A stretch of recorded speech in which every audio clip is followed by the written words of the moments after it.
They go for the other summons hero. Okay. The most banned hero in the entire tournament. We're now up to 123 bans on this hero and several picks. Hasn't necessarily been that successful though, BSJ. After all the games that it's been played, hasn't been winning that much, but still, it's Broodmother, it's in the hands of Zai. Normally he's been able to do quite a lot of work with the hero. Yeah, he's 1-1 on it right now, so it's not like they've been contributing to the losses, but this hero definitely got nerfed. Like, it feels much less potent than it did at the Bali Major, and as long as you're able to protect it with the bans, like the Naga, I think it, like a lot of people were still picking it early on in the draft and getting lane countered pretty hard. I'm leaning towards Monkey King for a 23 Savage. It's decent against Void because you can build into the Ag Scepter later, so even if you're Chronosphered, you're still hitting the Void when he's Massive Madness, and it's pretty good in lane versus Brood. It synergizes well in the team fight with everything they got going for him. You can still go for the Morphling if you'd like, but it's not as good 1-to-1 against the Brood. There's another hero that faces for, or that 23 Savage has played that's decent into the Broodmother fly. How would you feel about him yoinking out the Pudge? Ooh. Oh, that is the exotic category for me. I'm gonna start using this. Yeah, I like the Morphling and the Monkey more. Monkey if you really want to, push it and you want to try to really win the lane. Morphling if you just want something stable. And there you go. He goes with the Morphling. No Pudge today, unfortunately. It would have been fun though. Yeah. I'll say that. Morphling, Waterboy, for all the reasons that BSJ mentioned earlier. What's the lane like, Faith Beyond, for Morphling playing into the Rubik and the Broodmother? I think because they have ET, so probably a little bit fine, but I think Brood will win this lane eventually. I mean, it looks pretty good for Talon here, from my perspective. I think they got what they wanted. They already have pretty crazy team fight. They have really good scaling. Their laning is okay. Once again, probably laning is slightly worse than Liquid's, but that's been kind of the theme of this series anyways. So they're both sticking to their MOs, what they're good at. So yeah, I like what Talon is doing, what they're cooking. Yeah, my only concern for Talon would be that they get outpaced because they have the Oracle against the Darkseer lane. Broodmother should theoretically take the bottom tower against Morphling. But right now, I'm not exactly sure, like after the early game, how Liquid progresses. Like how do they go high ground? How do they shut down the map? So I think that falls a lot on what Nisha goes for here. Will they go for like the staple Dragonite sort of hero with a point-click stun and tower taking? Will Talon even be concerned about this at all since they have the counter pick? I doubt the Dragonite just because we see the Puck ban. That's a natural counter to the Puck. What are you thinking they might come out here with? Either of you? Faith Beyond, Fly? Because I don't know. I can think of two heroes. I can think of Windranger, and I can think of Pangolier. It's a very good Pango game in general. The defusal timing against Morphling. It's sort of some damage in Chrono, like not really a simple combo. But I think Pango will also make the team fighting a lot easier for Liquid. Windranger is a bit of like this X-Factor hero, where she might completely take over a game. She might be completely worthless. You don't really know, right? That would explain the Puck ban, the Pangolier. Same with the Primal Beast. They're almost certainly setting up the Pango because the ulti takes you out of roll, the Primal Beast ulti, so that's a good call, Fly. Yeah, I also agree about these two heroes. Another hero that he's played at this tournament, which is a lane dominator and also supplies damage into bubble, has been this Queen of Pain. Is there any space for that in this game, Faith Beyond? I don't think so. It's not look so well to fit their lineup. It's almost certainly just Pango and Ember, right? Because Makoto Ember is pretty sick. Counters Pango in lane. The only real counter to you is the Oracle. Like, I don't love playing Void and Ember. Very unreliable Chrono target. Yeah, I think that would be pretty logical from both sides. Pango and then, yeah, the response with Ember. But we'll see. Maybe they want to go for the exotic route. Something completely new. Or the X Factor with Windranger. Okay, they go Pango, stable. And here comes the Ember Spirit. I think they should just snap pick it. There's no way Makoto wants anything else. Like, this is your best of one for almost $1 million. Such a signature hero for him. It has to be Ember. Can't there be anything else? I mean, we've had a lot of surprises already in this particular best of 3, so Wouldn't put it past him to do something different, but given the stakes of the tournaments, given how much money is coming up, given how much it matters for them to beat Team Liquid, probably does make sense. Just rely on the Makoto Ember. And he generally does seem to play the best when he's either playing TA or a Spirit, so it would make sense. And there it is. Ember Spirit will emerge right now. Going to be his second one in this particular tournament, but we've seen him work miracles and magic before on the Ember. All right, BSJ, I'm going to start with you. Looking at these drafts, Talon versus Liquid. $1 million matchup. Which team would you rather be backing? I think it's going to 100% come down to how well the mid lane goes for Nisha. If he manages to snowball the mid game with the defusal timing Fly mentioned, I like Liquid's chances, but I'm honestly leaning towards Talon again. Faith Beyond, you've been right about Talon Esports in Game 2. Is this inspiring confidence in you when you look at their draft in Game 3? I think Liquid will win this game because they have a stronger team fight. And I think Tylon, the tiny and Darkseer pick combo is quite weird, I think. I'd like to change my vote. Fly, what do you make of this? This is a $1 million matchup right now. Team Liquid? I think it's pretty close. I think it's probably the closest draft for me in terms of who I go for, and I think I go for Liquid here. I think it does actually what BSJ said is very accurate. If mid lane goes really well for Talon, Talon might just take the game. But if it goes even or just like 45-55, I think that Liquid will win. Think that Liquid will win. All right, so we have some favorability towards the side of Team Liquid based on my panel's predictions. However, Talon Esports have proven time and time again that they are coming into this particular tournament ready to upset anybody. And as Blitz mentioned, there are no favorites left. Everybody left is the best team in the world in their own opinion, and have certainly shown that in the field of Dota play. So we're excited to witness exactly how Game 3 is going to be panning out between these two squads. Remember the stakes. It's a $1 million matchup. Both teams already having earned 800,000. This win grants you an additional 900. If Team Liquid win, that's going to match what they got at TI last year. If Talon Esports win, that will more than quintuple how many earnings they've gotten in this particular year of Dota 2 action. I really can't wait to get into this one, and I can't wait to see if it's going to be Talon Esports cooking it up with 23 Savage and making Southeast Asia fly, or if it's going to be Team Liquid, the Dark Horses, bringing yet forth another wave of European dominance into 2023. The Riyadh Masters waiting for our first upper bracket finalist. It's kind of interesting that this is how it's going to be panning out, because right now, these two teams looking like some of the best in the world. We're going to find out who is worth $1 million extra, and to find out, we need some $1 million casters, and to that end, I send it over to Sunsfan and Ketsu. I want $1 million. I want $1 million. I want the $1 million. I'm not splitting it with Yo. What? You're not going to be alive by the end is of here this with guy. me, Suns fan, and we have an epic showdown. Game number 3 between Talon and Liquid. And when it comes down to these, I mean, this isn't an elimination game. This is for lower bracket, I suppose. Whoever loses, so a second life is available. But either way, in matches this important as 23 Savage, he's going to be spotted. Fortune's End is going to hit him.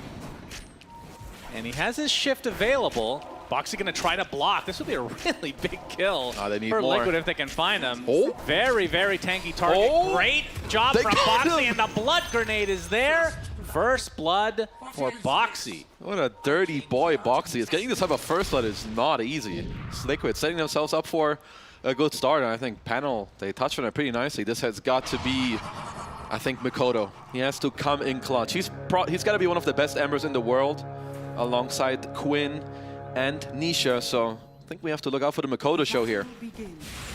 As the bounty rune battle begins again, and for one. Liquid get 3 again, Oh, just punch like him. Game 1. Vacuum. But it might cost Insania his life. Gets a Free nice fortune throw. then on the 3, Courier. but dies shortly after. And yeah, that is a pretty important courier kill. That's a blood grenade and a bunch of regen. But looking at these picks, what I was going to say before the first blood interrupted my very intellectual thought. And the important one. Very good. Just wait for it, because it's very important. Yeah, I'm no, very... But like, even though this isn't elimination, this Eliminate. isn't. Again, Oh, just punch like him. Game 1. I'm Vacuum. just going to stop talking. cost Insania his Even though life, this it's is not free throw, then on the courier. it feels like it based on the shortly picks, after. these are Yeah, that is comfort a picks yes. through and through. There's Courier nothing kill, crazy. that's The only one that's blood like grenade and a bunch of slightly regen. off meta, even though we've seen it a But bit, looking is at these Insania picks, on what I was Oracle, gonna but say he before loves the this. first This is blood like his interrupted hero. my I very mean, everything is a intellectual comfort. thought. And Insania the Oracle is just very one good. for the books. This guy's played this like 1,000 times. So both teams just continuing to go with their idea. Talon a little bit slower. Liquid, I would say, a little bit faster as, yeah, I mean, if you win this match, you are top 3 already in this tournament. And this is, I mean, if you can choose a couple tournaments to play as well, this is one of them. This is the one, I think, this year. Probably. Very, very high prize pool, of course.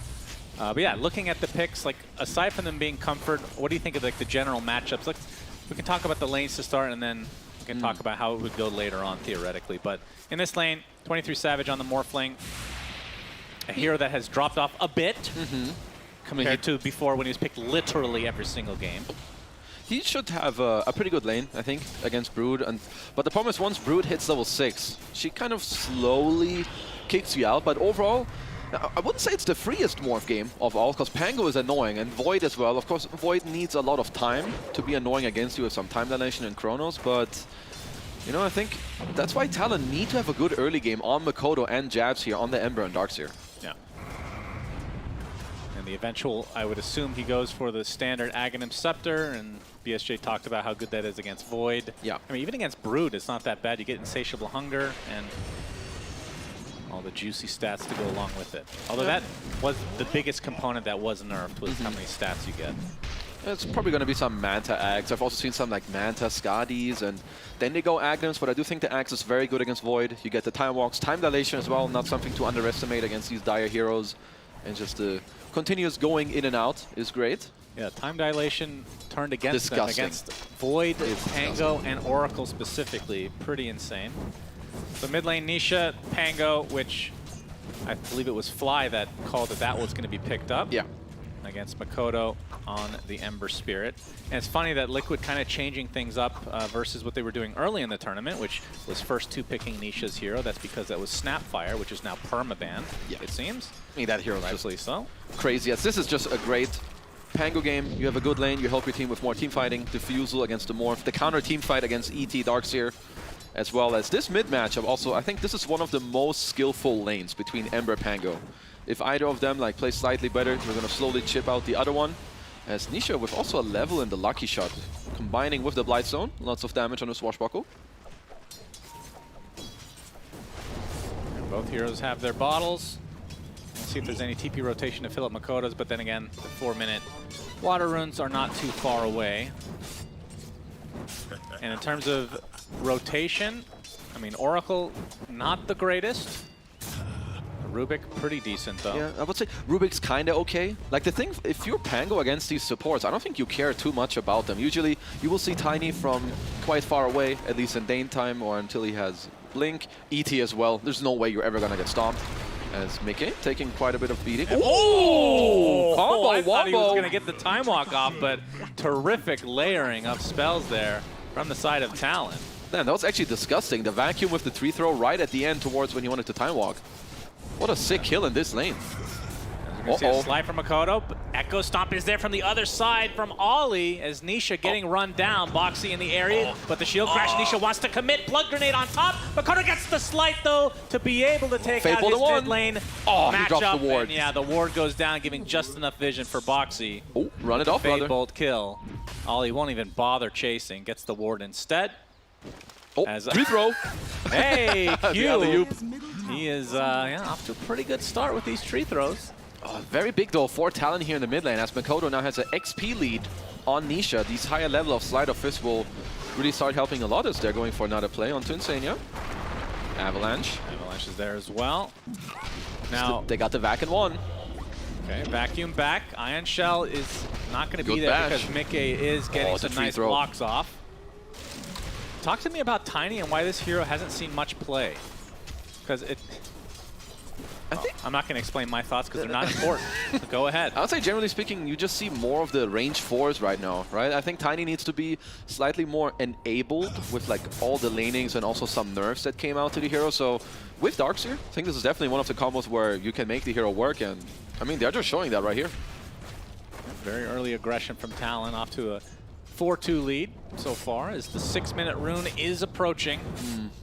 See if the rotations come in from the respective supports. I mean, when I think of Q, I think of like Clock, Tiny, Tusk. Like, this guy is really good on these melee 4 initiators. He just gets around as he's gating towards the bottom lane right now, so they maybe want to slow down Zai's timing a little more here on the Broodmother, as his level 6 timing is just the most crucial of any of these 3 lanes. Yeah, Talon grouped up like you said. Instead of going for this 6-minute power rune, Insania is going to grab the invis, so it's effectively a denial from both sides. But can they get something out of this? Indeed Absolutely. they will. 3-on-1, not fair for Zai. Hate when enemies do something that's not fair. That's Zai. That's just a really nice rotation. As you know, Jabs, he's just kind of chilling top shore. In the meantime, Liquid do get to like deny the rune from Mikoto, but he's just having a blast of a game by himself. Level 6 timing, 5 minutes. I like that stat quite a bit. Nisha, he's not level 6 yet. That's why there's a dash there, if you're wondering. He is close, so he's gonna pretty much get it off of this wave, but yeah, not the easiest for him to play through the Rolling Thunder, right? Like Ember just slowly chips you out, then he doesn't really eat the ult as, oh, they're setting up a trap for Mr. Boxy. Yep, he's coming for the old Wisdom tanky. Rune. Echo Stomp is there, Q. Well, he's gonna get multiple TPs in double help. TP. 3 seconds away from the Wisdom Rune. Who can click faster? the avalanche. Ollie trying to go for it, he will get it. The Rolling Thunder comes out from Nisha, but they will be denied the Wisdom Rune, both of which going the way of Talon, and despite Ollie done, even with this death, I think it's honestly worth it still. Both Wisdom Runes, very juicy. If you lose one, I feel like it's fine. When you give a double, I think Liquid are probably okay with No, this. the Wisdom Runes are more important. Okay, whatever, If you dude. get team wiped, it's more important because you can't get the Wisdom Runes back. I mean, I guess it depends a bit on how much XP they got. I don't know if any of them had killing sprees. Not quite, as Jabs hits level 6 before Mickey, and sure, like this wall isn't gonna kill anyone, but a lot of pressure here You onto get a Mickey. nice illusion out of it to Yeah. help you in your efforts. Nice, a lot of pressure. Very pressured by his illusion, as you can see. That is actually quite a bit Careful, damage. friend. Double Ion Shell can do that. As Insania's going to be spotted here by Q and Ollie. And, well, he gets the Fate's Edict off. They still have the Avatos. Makoto's going to be able to get Arcane Runes. That's a gonna big be one. An easy cleanup for Talon as Nisha shows up a bit too late. Didn't have his Rolling Thunder yet either way, though. I really love these rotations from 23 as well. I think he's one of the best carries at doing this, where he knows exactly his timing of especially the offlaner. Like Zai just hit 6, he's gonna kick you out eventually, so you just go top, you help your offlaner take the tower, and if Jabs ever wants to screw up from this lane, it's just straight up yours. And the panel talked about how Nisha had to get off to, well, needed to be an even-ish lane. He's down by 400 net worth, and this would be even worse for him. Gets caught out. Avalanche is there, but the Fate's Edict blocking a ton of this damage. A nice job from Insania on his, I mean, I would assume this is his favorite hero. This feels like his go-to in a lot Yeah, I of these think Oracle, Rubik are like his favorite heroes. As right now, like if you're playing Pango, you kind of want to be able to fight back, but with how Talon play right now, this is just what we always see gaming gladiators do. You have this super strong Ember on Mikoto. Yeah, Nisha's used most of his spells. Still has his ult. Avatos Can he get it of off in both. time? Echo Stomp can be there as Insania. Looks like he'll get right-click down, but Nisha does get off his ult in time. Mickey's here. Showing up for this fight as well. He's going to try to focus on the Tiny instead as the Chrono is placed. A nice swash is there. Oh. Q is dead. The Remnant's onto the low ground as Mikoto getting chased by the he big bad dodged it. Brood. Another Remnant out. Fade Bolt connects. The Spiders continuing to chase as Zai He has another looking slide. to finish it off, but the Flame Guard is there. So some way, somehow, Makoto lives. Even 23 Savage showing up to the party to get some farm. I mean, Mikoto Ember, baby. This guy is just gonna dodge all your spells. He also did it with an Arcane Rune. Gonna get his bottle refilled. Yeah, that's true. And now That definitely saved his life. That yeah, rune. 10-minute active rune as well now. So not only that, but he's gonna pick up another one. As here, look at this Avatos 2-man stomp combo as well. It's delicious. Beautiful. Weren't able to take out Nisha, but still good aggression overall from Talon. Over Laurel. Over Laurel. I mean, you forced We'll be 5. casting Spirit later. of That's course. true. I mean, they brought 5 heroes mid plus the Chrono, like in the meantime. You know, Jabs is just farming bottom while all of this is going on. Back in the main game, gonna be at 10 minutes. Oh, look at this dodge. Into the Remnant. Ooh, this is some sexy gameplay. 1K lead very early on for Talon. They're smoking on Zai. Yep, Zai Not an on easy the kill. cliff. He's going to be spotted by the Astral Spirit. Avalanche hits into the Echo Stomp, Oh, the but they toss. actually wake him up a little bit too early. But there's the wall into the vac, and that should be enough. So Zai punished again. really good early moves here from Talon. Like just the way they're going around 23, back up in the top lane. How are the siege creeps looking? We still have a siege in mid, so Mikoto is just the god of this mid lane. I don't really see how Liquid respond to this. So with this Orb of Corrosion and siege creep, I think this mid tower falls, and at the same time you cannot punish 23 Savage up top. And Nisha still working on his defusal. So basically a full recipe away. He's going to be spotted. Avatos is there. Nisha getting off the Rolling Thunder, but you can see Mikoto focusing on the support, so that means Nisha has no backup. Nice slight, but does not dodge that last proc. Does get bonked. Either way, that is a big cooldown on the side of Liquid that's not going to be available. I must say, that's, like, sure, maybe these supports don't really kill you if you're Pango, but Pango, Surge. hold on, Boxy. Toss back onto the creeps, not to his team. Boxy's going to live. Nisha going with a big shield crash, giving a lot of damage mitigation. Ooh, but the good vacuum back in. And Boxy. Oh, 23 Savage here. But Nisha assassinated from 23 Savage, who shows up out of nowhere. And Talon all over the place right now. Doesn't matter what hero it is. Feels like it's a 5-man wrecking crew roaming all across the map. And the way they're connecting to each other is really top tier right now. Like 23 Savage comes around with the instant smoke, so they probably want to kick out Mika up, like out of here in the top lane, but I think Mika's going to be able to sniff that out. This is a very usual timing where I think you would want to get out. They did just take your mid-tier 1, but they're coming quick. Yeah. He uses his time walk. There's the horsey from Q. And Mickey, they are pinging. He's going to get vision at the last moment, though. Another time walk coming back. Oh, the chain? Searing chains hits. Time dilation, but there's the avalanche. And they're just going to back away, it seems. There's more rotation coming in. Sane able to dispel the flame guard. And the shield rune, I think, that was there. So thank God that's out of the game. Zai going for BKB. Oh, okay. First main item. Interesting. I'm still not super sold on the right-click brood. I do think it's generally what you want to do, but in some games I still feel like the auras is good. But it's going to work on that. But Talon off to a really, really good start. Yeah, I feel like I mean, this is a little different than the lineup we were casting the other day, but Brood just being like another right clicker, it feels like it's more of the same in terms of their lineups, but they do have a Pango that can kind of give some of that utility aspect. But I agree, the Brood has felt a bit underwhelming. That's probably because of the nerfs, but it's not like the win-loss is horrible by any stretch. Still a great hero. Morph just it's hard for you to man up against Morph later, and Darkseer auras and so on makes it hard too, as Talon are kind of around here, but so are Liquid. Spiders going down quickly to this Ion Shell from Jabs. Gonna get rooted up. Nisha there with his newly picked up defusal, but the chain's gonna stop his ult in his track as Mickey gets off the Chronosphere. They're able to delete the Darkseer. Good save. False Promise saving Nisha for the time being.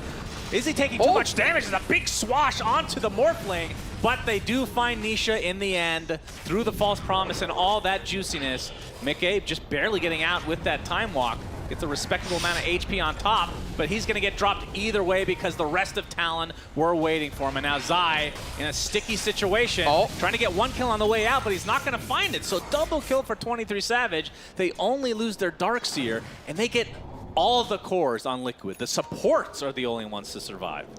Honestly, it's the Mikoto Ember right now.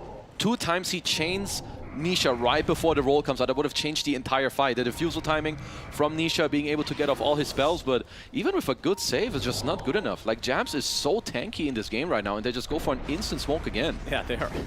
They're not stopping, are they? Like, even great here, False Promise, but it's just too much damage in the end. Like people are dropping low, and he wants to use his ult again, but nope, another chains, and they just keep the fight going because Liquid, they need both the Chrono and the roll to come out to really push them forward. Yeah. And smoke from Talon on the live screen, going for the kill. We've seen this before. The Brood again, and Zai, man, oh man, struggling early on here. That is his 4th death. I was gonna say 3, but it's +1 even. Yeah. I mean, his farm is still better than Mickey though. Mickey's the one struggling even more at this rate. Yeah, but then again, he has no way to really farm effectively until he gets the Maelstrom. Yeah, he's been in quite a lot of fights to like help his team out, but 23 Savage, top of the network board. And they're getting some really big items. It's 23. Just going to gate away from Mika's face here. Easy. Didn't quite get off the bash, but Blink on your Tiny, Maelstrom on your Ember. And there's soon to be a pipe as well on Jabs. And when that comes out, I don't really know how you fight. And when you play against a Morphling who can just push forward as chains into the splitter. Yeah, Boxy will get hit, but should be able to get out. Although Mikoto. That's a DD Ember, my bros. Yeah, quite a bit of damage. He's going to TP away his Jabs, like you said, getting a redonkulous amount of farm here. Has the Vanguard pipe soon enough. Actually, there it is. Disassemble, he does have it. I mean, is this a game you want Crimson? You can think about it later. I would say his next item could be Crimson, could be Greaves. He could also look at a Blink even. Like, he's got a lot of options with how good their game is going, right? Like, you could Blink Vacuum into a Stomp, into an Avalanche. I mean, right now the map play for Liquid is not easy. I think you might be looking at this Nisha Blink to try and fight back later. Like, the BKB plus Blink timing here for Liquid is very crucial for them. Well, speaking of Blink, I don't know if you mentioned the fact that Q has one. I did. You did. I was definitely listening, just Yes. testing to make sure you were listening to yourself when you said that seemingly many minutes ago. Like 2 minutes, 1.5. It's like That's okay, 15, though. it's 1.5, all right? Yeah. Good. Or maybe you just have short-term memory loss. There's goldfish genes inside me somewhere. He is playing Broodmother on Zai here. True. That is definitely true. I think I realized that 17 minutes and 15 seconds ago. You forgot. But, I mean, either way, the position for Tiny getting a Blink this fast is insanely good for Talon. And the fact that they're so aggressive means that, and they're getting a lot out of this aggression, means they can continue to be aggressive. I mean, Talon have done a great job at setting up 23 Savage and shutting down Zai. He would have wished for a way different game so far. 4K gold lead, taking over the enemy triangle for now. You can just see how aggressive they are. And Boxy forced to hide in the trees. Astral Spirit could theoretically scout him out. I mean, Liquid are okay with this because Mika, he's just getting to push in the whole top lane and he's very happy about some space. As Talon, do you want to commit here? Looks like they're going to mass TP up top to try and look for Mika's Void here. And Mika was caught out once before. Dodges the avalanche, but Q, continuing on with that surge, has the toss at his disposal, but it's a vertical toss. Not too effective in this scenario. Honestly, this is big space for Liquid. You force all these TPs top. Yeah, they're probably going to go Roche here, but this is a very tailored play. So if you're Liquid, you know that this is coming. You need to push out all the other waves and, yeah, try to sneak in some levels in gold here and prepare for one of the next fights. As we did stomp some spiders. It was just a 4K lead. Let's see, by the time they take this Roche, how much Liquid have been able to take. Probably closer to like 2K. As I mean, Talon are using 5 heroes, so they will bleed a little bit in the gold and experience. But of course, in return, we'll be getting this Aegis on 23 Savage. Yeah, he is super farmed as well. Top net worth in the game. It's never a good sign. If you're against that Morphling.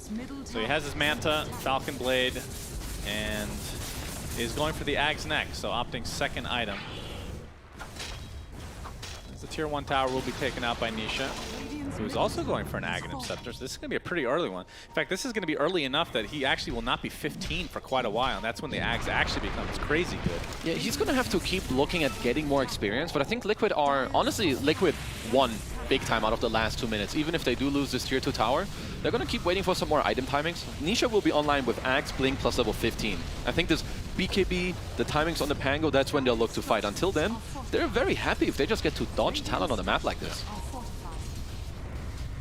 And despite this big kill lead, gold lead not so much in favor of Talon, but they will get the tier 2 and thus outpost control.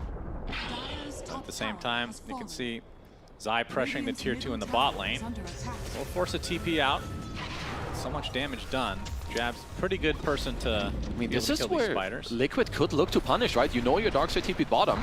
Yeah, Mickey, Q. he finds Q. Q's gonna get the toss up. Swash not gonna hit, but you have to think they'll be able to eventually get That's this. a big kill. Yeah, it does expend the Rolling Thunder though. Doesn't look to find anything on top of that.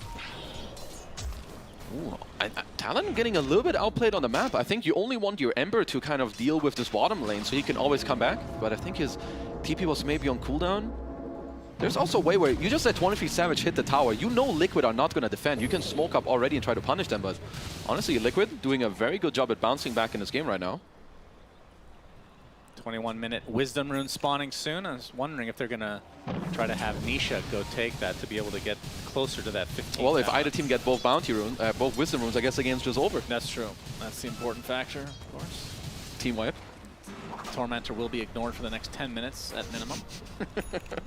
As there is a Blink is completed on Jabs if he wants to buy it. Looks like they're going to 3-man smoke and go back up top.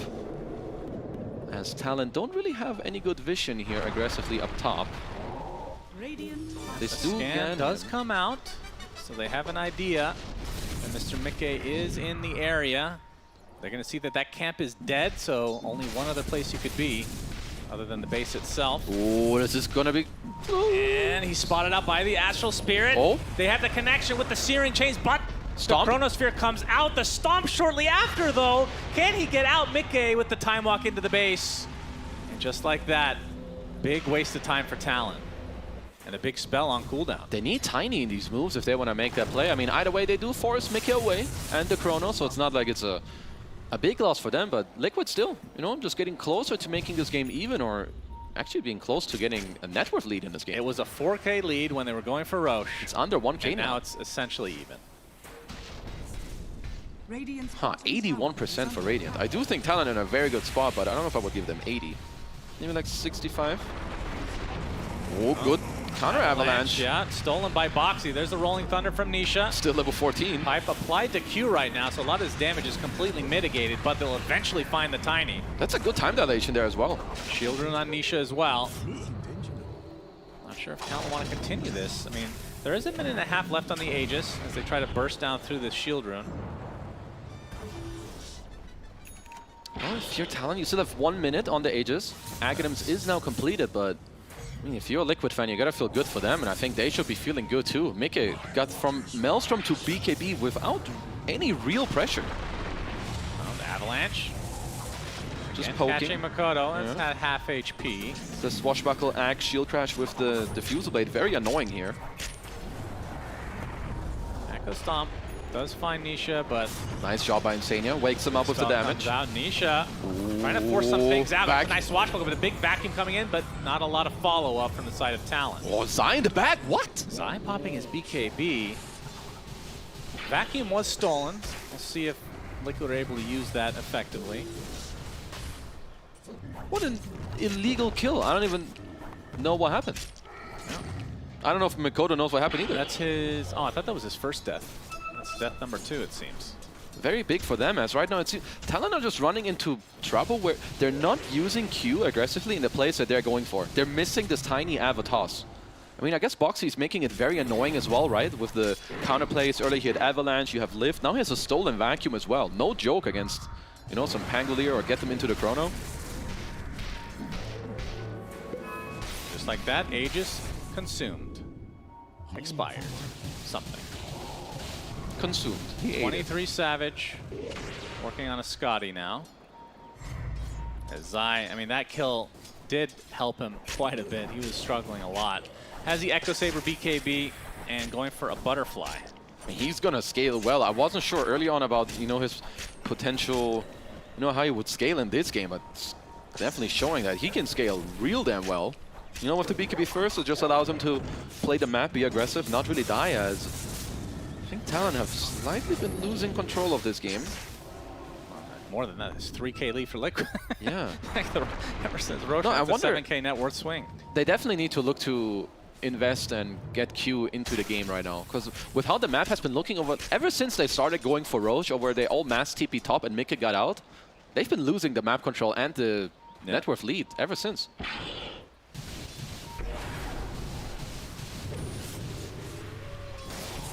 Got that tier 2 bot as well. Zai is a hero you always have to worry about pushing in these lanes. Not like the old days, of course, because he's actually more of a right clicker instead of the complete rat that he used to be. That's Liquid. Mickey should be feeling pretty good, getting closer to a Mjolnir. Only level 16 for now, but I guess it is only 25 minutes in the game. As I mean, I think this is a game where both sides just feel very comfortable going late as well. I guess so, but honestly, I think Liquid's late game is very strong. I really like Void's chances in the late game against Morphling, especially when he's paired up with a Pangolier. I mean, I'm not even going to touch on Zai, who's top net worth, but I think the Pango Void are going to have the most impact here.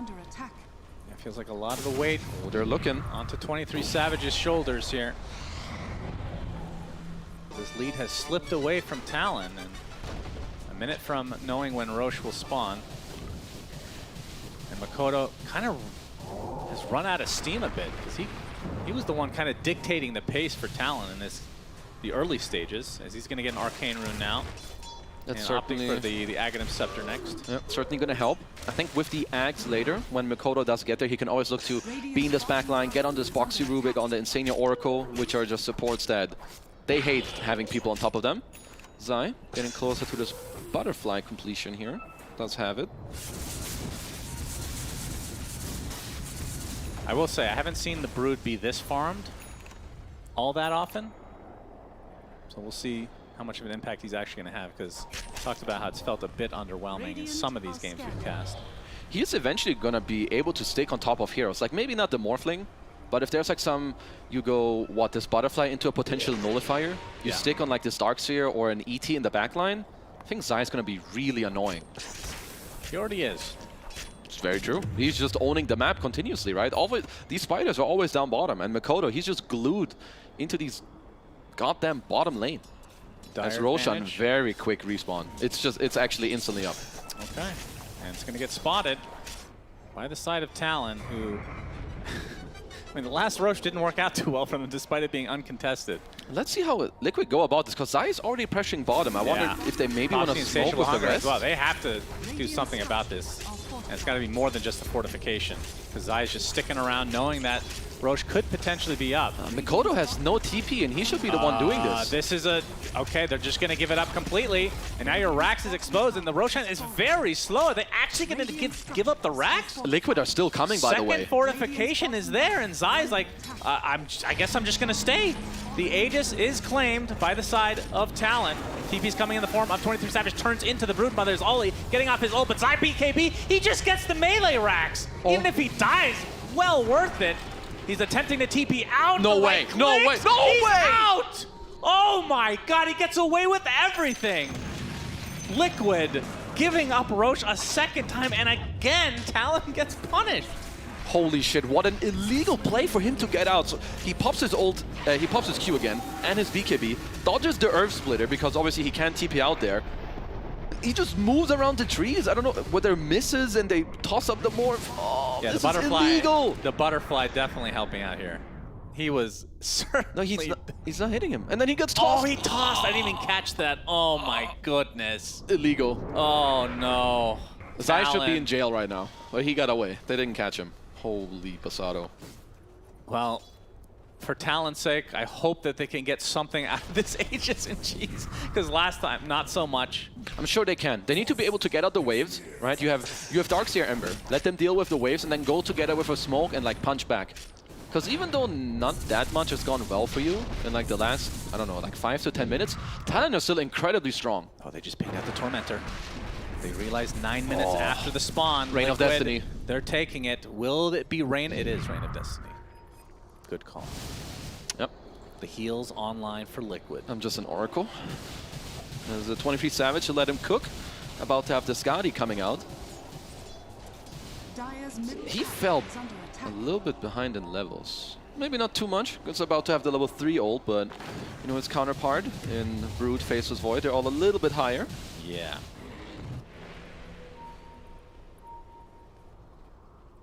Well, Liquid somehow in the driver's seat, despite giving up both Roshans.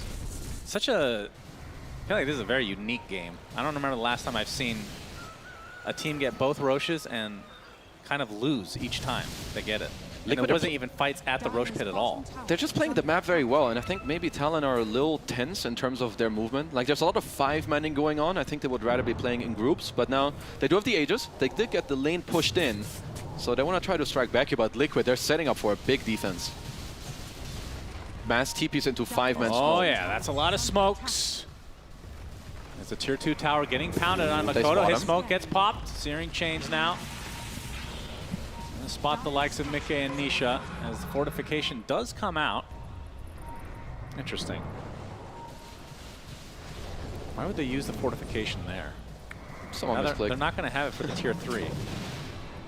Because they lost the top tier 2 already. So this is Maybe not they a free were refresh. hoping to like bait him to keep him on the spot there a bit longer or something. Not quite sure.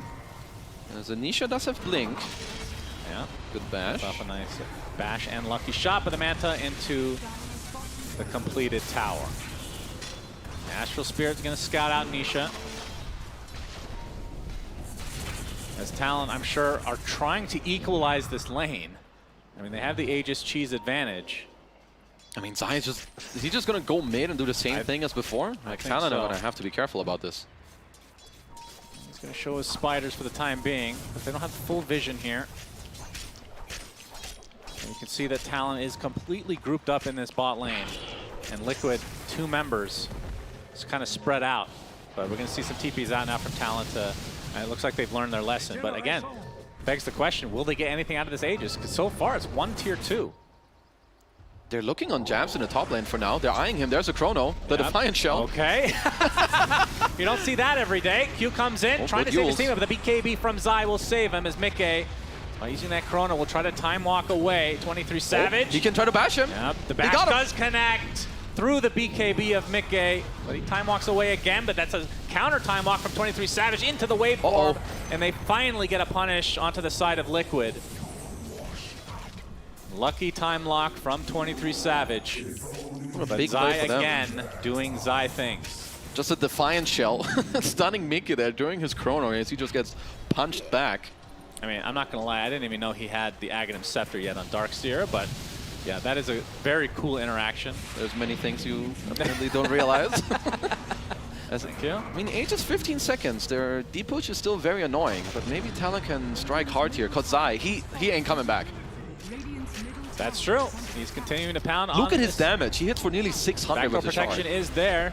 Echo Stomp was successful in connecting, and Oh, Liquid, now that the Aegis gone on 23 Savage, they still have the buyback onto the Void, and again, Zai getting away with so much damage on this tier 3, and Jabs is going to show up, gets the back vacuum punch. into the punch, But he's alone. and Zai, I think he just walks away, just casually. So, Talon not really able to get much. They need to address this Brood. Like, I don't know. Zai's Brood has been, for me, I've known his Brood since like TI5. Like some Team Secret Zai Brood coming out against VP. And he's just putting on an insane performance here in this game. I mean, at this rate, you might as well butt Deso if they're going to let you hit buildings this much. Oh, we're going to see. Oh, no, it already happened. Unlucky. But we will see the bash. Yes, we will. As 23 transforms into Mickey and bashes him on the second spot. Bam. Easy. And another one, of course, for good measure. Yeah. And then when he time walks on him, gets the Ags effect and bashes him again. But didn't even lose the racks. Because Liquid were once again holding nicely just with Zai's map play. Yeah, Zai, certainly the MVP of this game so far for Liquid. Going for the nullifier that you suggested earlier. That's the one They're time looking I for was something. listening during this Mass cast. TPs. Yeah, they're going to get the punch off with the vacuum wall. Zai popping the BKB, trying to get some health back thanks to the insatiable hunger, going towards the south of the map now. He cannot live. But eventually, I would think he gets brought down, and indeed, the bug, well, it's not a bug. I was going to say bug has been squashed. It is an arachnid. The arachnid will be exterminated. Very important play here for Talon to eventually catch Zai. I mean, it was about damn time. He got away with this for like 15 minutes in the game. Yeah, he got his money's worth. Yeah. So they do have a gem now to try and hold up the map. I mean, Makoto also cannot forget this Ember. Does have the Aghanim Scepter now, queuing up either a BKB or Shard, but Mickey hitting a very crucial timing here with his own level 20 talent on the Chronosphere attack speed. Only has a level 1 time dilation. Is that a normal thing that you just go stats instead, or is it because you're playing against the Morphling? I think both. Like, it's kind of normal. You don't want to get bursted by some Ava toss into Earth Splitter and like some punch. So I think you make yourself more tanky, and you just make it worse for Morph, exactly like you said when he turns into you. Talon just feeling like they're on the defensive, despite being the ones that were aggressing early on in this game. they're still, they've got some good tools now. Like I think with some of these items that came out, the blink ags on jabs, you're gonna have another person that can catch in your team. The Aghanims on Makoto as well, so sure, maybe your mid game wasn't super crisp, but they're starting to stack up into this late game. Satanic from 23 Savage. Is Satanic's dispellable, right, with Nullifier, or not? I think no more. No? It doesn't say anything, does it? Doesn't actually say anything on the tooltip. I'm just too stupid. Okay, good. Well, maybe we'll find out. Very powerful item. It's still good enough for him to like dispel everything that's around, some lucky shot, time dilation, still can bola as well. Yeah. I think like all this mischance is just super annoying for you to play into. And Zai just about enough gold to finish this Nullifier for himself. As his range spiders racks. going to town on the range racks that will not regen at all. Unhealable damage. Yep, it looks like it will eventually go down. Not the biggest of losses, especially considering that it does not affect catapults, which is weird. Liquid are coming. I think they're in time for this Roche this time around. Yeah. Third Roche attempt now from Talon. This time Liquid in the general area. Boxy getting some. Oh, Echo Stomp. They need jabs in this fight. He's going to have to travel up I here. have Echo Stomp for this. Is Mickey glimmer back out. They get vision of the amount of HP that Roche has. And again, Talent, it's not like they're I mean, look at Liquid. They're being so annoying. Zai's pushing mid, and they're just playing the time. They actually popped the fortification. They used the normal punch as well. The BKB from Zai. Will he focus on the hero or the racks is the question. Back to the racks it goes. Mickey. Meanwhile, the other side of the map, Mickey gets a Chronosphere onto 2, while 23 Savage is trying to focus on the supports, but Nisha gets off his ultimate. Doing a lot of control here, but the racks are going to go down as Zai getting 23? basically the second set. Meanwhile, this fight continues. Nisha getting permastun after permastun onto 23 Savage. Finally, the waveform away. Makoto getting swashbuckled. The Searing Chains is there onto him. Great steal from the Rubik. I mean, who Just cares like about that, any that's of 3 this? dead, and Zai completes the 2 sets of racks. Zai killed the racks and jabs. Yeah, he is owning. Dude, this Absolute ownage from Zai. This guy's playing some custom game, and he's beating it on easy mode. And now finally Liquid will be the ones to get the Aegis Cheese and Refresher. They tip their hats to Talon saying thank you for taking Roche twice. Now we get 3 items. And it's, I mean, Refresher Shard on this team is insane as well. For the likes of either the Pango or the Void. Probably the Void. Wow. The Liquid are just outplaying Talon on this map. I think they don't have the right read or the right answer to Zai's Brood right now. They just play the time, he goes mid, he pressures, and jabs. He just feels helpless. Tier 1 tower down. And only so many buildings left for Talon. One of which, of course, is the Tormentor. Still up and running. As we're going to see a replay, which this was on the mini screen before, but it's a little sped up, it looks like. I like that. Yeah, he gets the racks, and I mean, how does he get the kill? No, though, he just after waits the for his fact? new shard and then like his next Insatiable Hunger plus the Nullifier, I think, and he just mans up. Yeah, Jabs just runs out of steam here. Man, There it is. insane. That is Disgusting. Say it. It's disgusting. It's illegal. That too. It's both. It's filthy. Well, just like that, Liquid in firm control of this game. And of course, this is the upper bracket, so loser will go to the lowers with an extra life.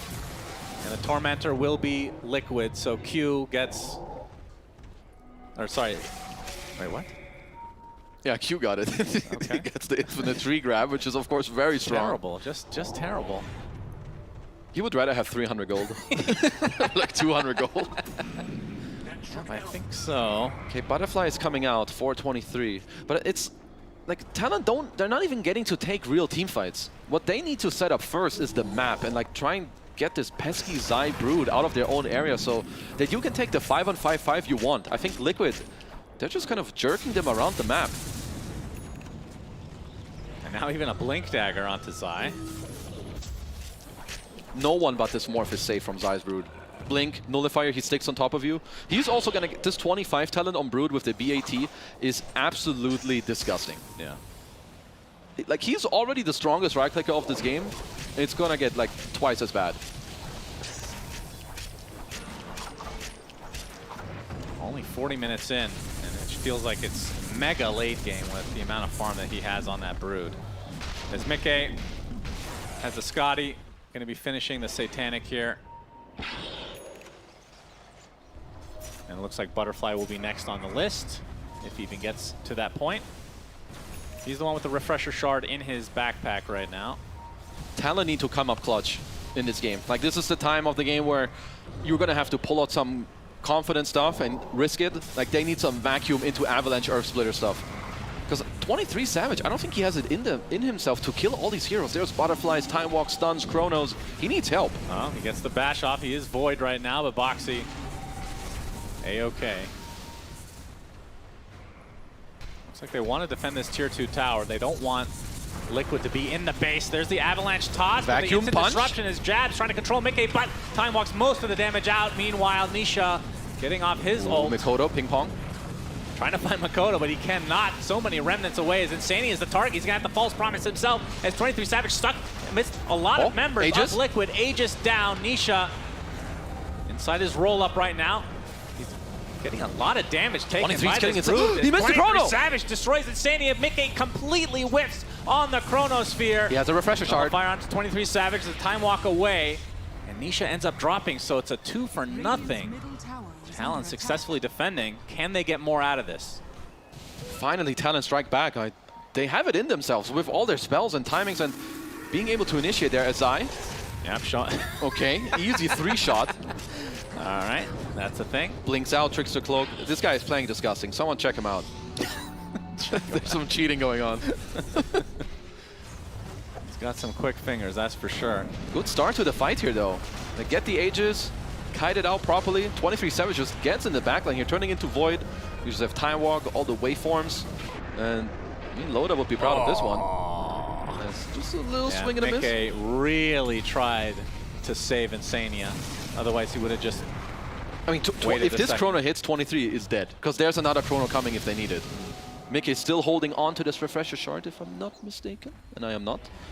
I mean, in terms of net worth, it's only a 9K lead for Liquid. Nothing crazy. Nope, we're going back the other direction, brothers. Buckle up. Everybody that has the Aegis loses the next fight. That's what we've learned from this game. Therefore, So you just kill don't take Roche. Zai is running out of space.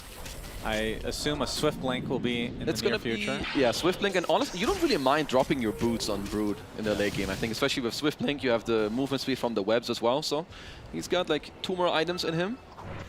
I would say Mickey's next biggest item timing in this game is this completed MKB. Like, you need it against this Butterfly.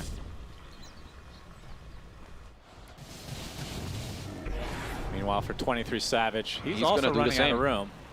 MKB coming up relatively shortly. He could get rid of his boots or consume the Ags. It's just win condition items are coming out. You need to be able to deal with the enemy win cons yourself. So 23 Savage gonna get himself an MKB, try to get in there, kill Zai. And Mickey getting his own MKB against his 23 Morphling. Ooh, 5-man smoke coming out. Ooh. No, this is disgusting. Oh boy. Oh. Boy. Radiant see it though, they might blink in and try to steal it. Zai. They're just going to give it up. That's not what they wanted. He was trying to be greedy. Now it's a Morphling with a DD. Now on the cliff. Not going to be so useful up there. You better dodge this one if you're Liquid. I feel like if a Fire broke out here, we've just had TI-10 Team Spirit Yatoro flashbacks. Yeah. Let's get a DD one fight and you just rip the game open. At the very least, from Liquid's side, it was not like it was bottled. So Yeah. it's already running out here for 23 Savage. I mean, this is a very tense game. Whoever gets off a good initiation, honestly, they might just take the entire fight. Tier 2 tower taking out, smokes on both sides.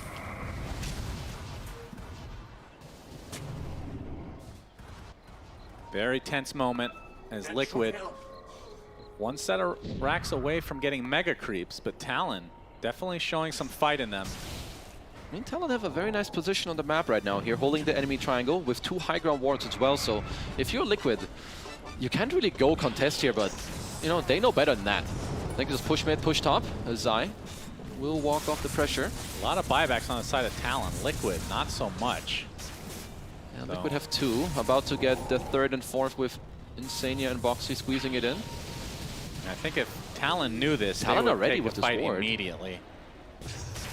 Rapier's next on the list, apparently. We'll talk about that in just a moment. Zai pops the BKB, getting up the fire. fire onto Jabs. Nice swashbuckle from Nisha. Gets off his ult as well, but the Chronosphere's there on his teammate. Do they have the damage to actually kill anybody inside? Q's going to be fighting against Force Staff to the low ground. Meanwhile, there's another fight over here. Is Makoto getting super low. They kill Zai, the monster of this game. It's a 1-for-1, but it's only a support down for Talon.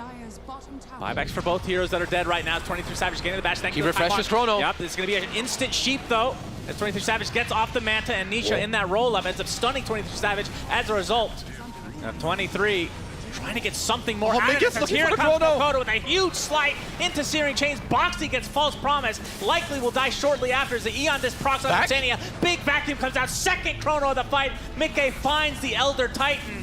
And we can see that Morphling getting pretty damn low on HP, but now the attribute shift comes into play. Many buybacks to come as well. Reign of Destiny onto Mickey, will not take any damage as a result. Also has his 25 talent, the Fate's Edict still applied, but that will be the end of the reign of 23 Savage. Does have buyback, we'll see if he expends it, but Makoto, he ends up going down. Triple kill for Mickey, 3 dead for Talon at the current point in time. Somehow Nisha survives throughout all this. I have no idea how. I mean, Nisha with some fancy footwork in that fight. As Zai also fought back in this fight. What a sick vacuum. I don't know if they got the punch out there. Doesn't quite look like it. As over the... Look at Nisha. He just walks it off. He's just mana burning everyone in this goddamn fight. As 23... He even went godlike in this fight. And eventually he runs out of mana as he's got the Rapier queued up on this morph. Yeah. And I don't blame him. You got to come in big and clutch in order to win this game. I mean, it is a pretty good hero to have it on, considering how tanky he is inherently. But still a risk nonetheless. But in a game like this, can't blame him as the buildings, you can see Liquid trying to force some buybacks, and we can see that Talon has all the buybacks available for these heroes that are dead. They expend 1. Makoto trying to be a little bit greedy to see if he can be enough to defend. There's the toss back into the buyback, but Zai gets off his BKB. It's all the buybacks coming out from Talon now. As the BKB picked up by the Morphling. 23 Savage not on Zai, no BKB here. Focusing on Zai. Can he get out? He's gonna get False Promise, but this is so much physical damage to withstand. And Zai might be blowing up, but gets the Insatiable Hunger off. Will that be enough? No. Dead for 2 full minutes. They're going for more. They're going for now more. On the run. Mickey gets off his BKB, but he's completely out of mana. Gets bashed up by the 23 Savage Void Spirit. Well, onto the high ground they go. Nisha and Mickey. Mickey's going to get Avalanche. The Fate's Edict doing a little bit for him, but he eventually will drop. So a nice defense from Talon. And see if they can force a buyback onto the side of Liquid. But of course, Zai is without back one. punch. Nisha. Steal the rune. Normal punch. We'll take the shield rune. Avalanche. Double avalanche. Double avalanche. Beautifully done. Swashbuckle onto the high ground. Nice lift there, but nice lift defensively used. As Nisha with the roll up, getting the shield crash. Gets off the swashbuckle onto the low ground as well. They have so much chase on the side of Talon. You are not getting away from him this time. As 90 seconds of no Nisha as well. Talon, can they go for the win? Can they force the buyback out of Mickey? Okay, those are some really big buybacks from them. The biggest kill they got, the Zai Brood with a dieback. As 23 Savage gets himself 9 mangoes to just fill up his mana with his clarity. I think it's time for them to try and either go mid or take Roche here. Like, when you buyback like this, you gotta come in big. So Roche can kind of try to nullify that for you, as it looks like they don't want to run down a lane. The lanes are just not good enough for them. So Roshan it will be. Well, is fourth Roche also cursed? I think every Roche is cursed. I mean, yeah, this chase that you touch, you do not run away from Talon. That's an Ember Axe, a morph that is always a void. So there's like 18 jumps around with a surge. Yeah. Yeah, it is. I mean, the funny thing is, Liquid have pretty decent mobility on their side. It's just not nearly enough. Well, the thing is, though, is on his way. Oh, he's coming bottom. Little awkward here for Talon. Roche, he's gonna. I think he keeps the refresher shard. This is an old bug. Yeah. I don't know if that helps them or hurts them, but no Aghanim Scepter, it seems.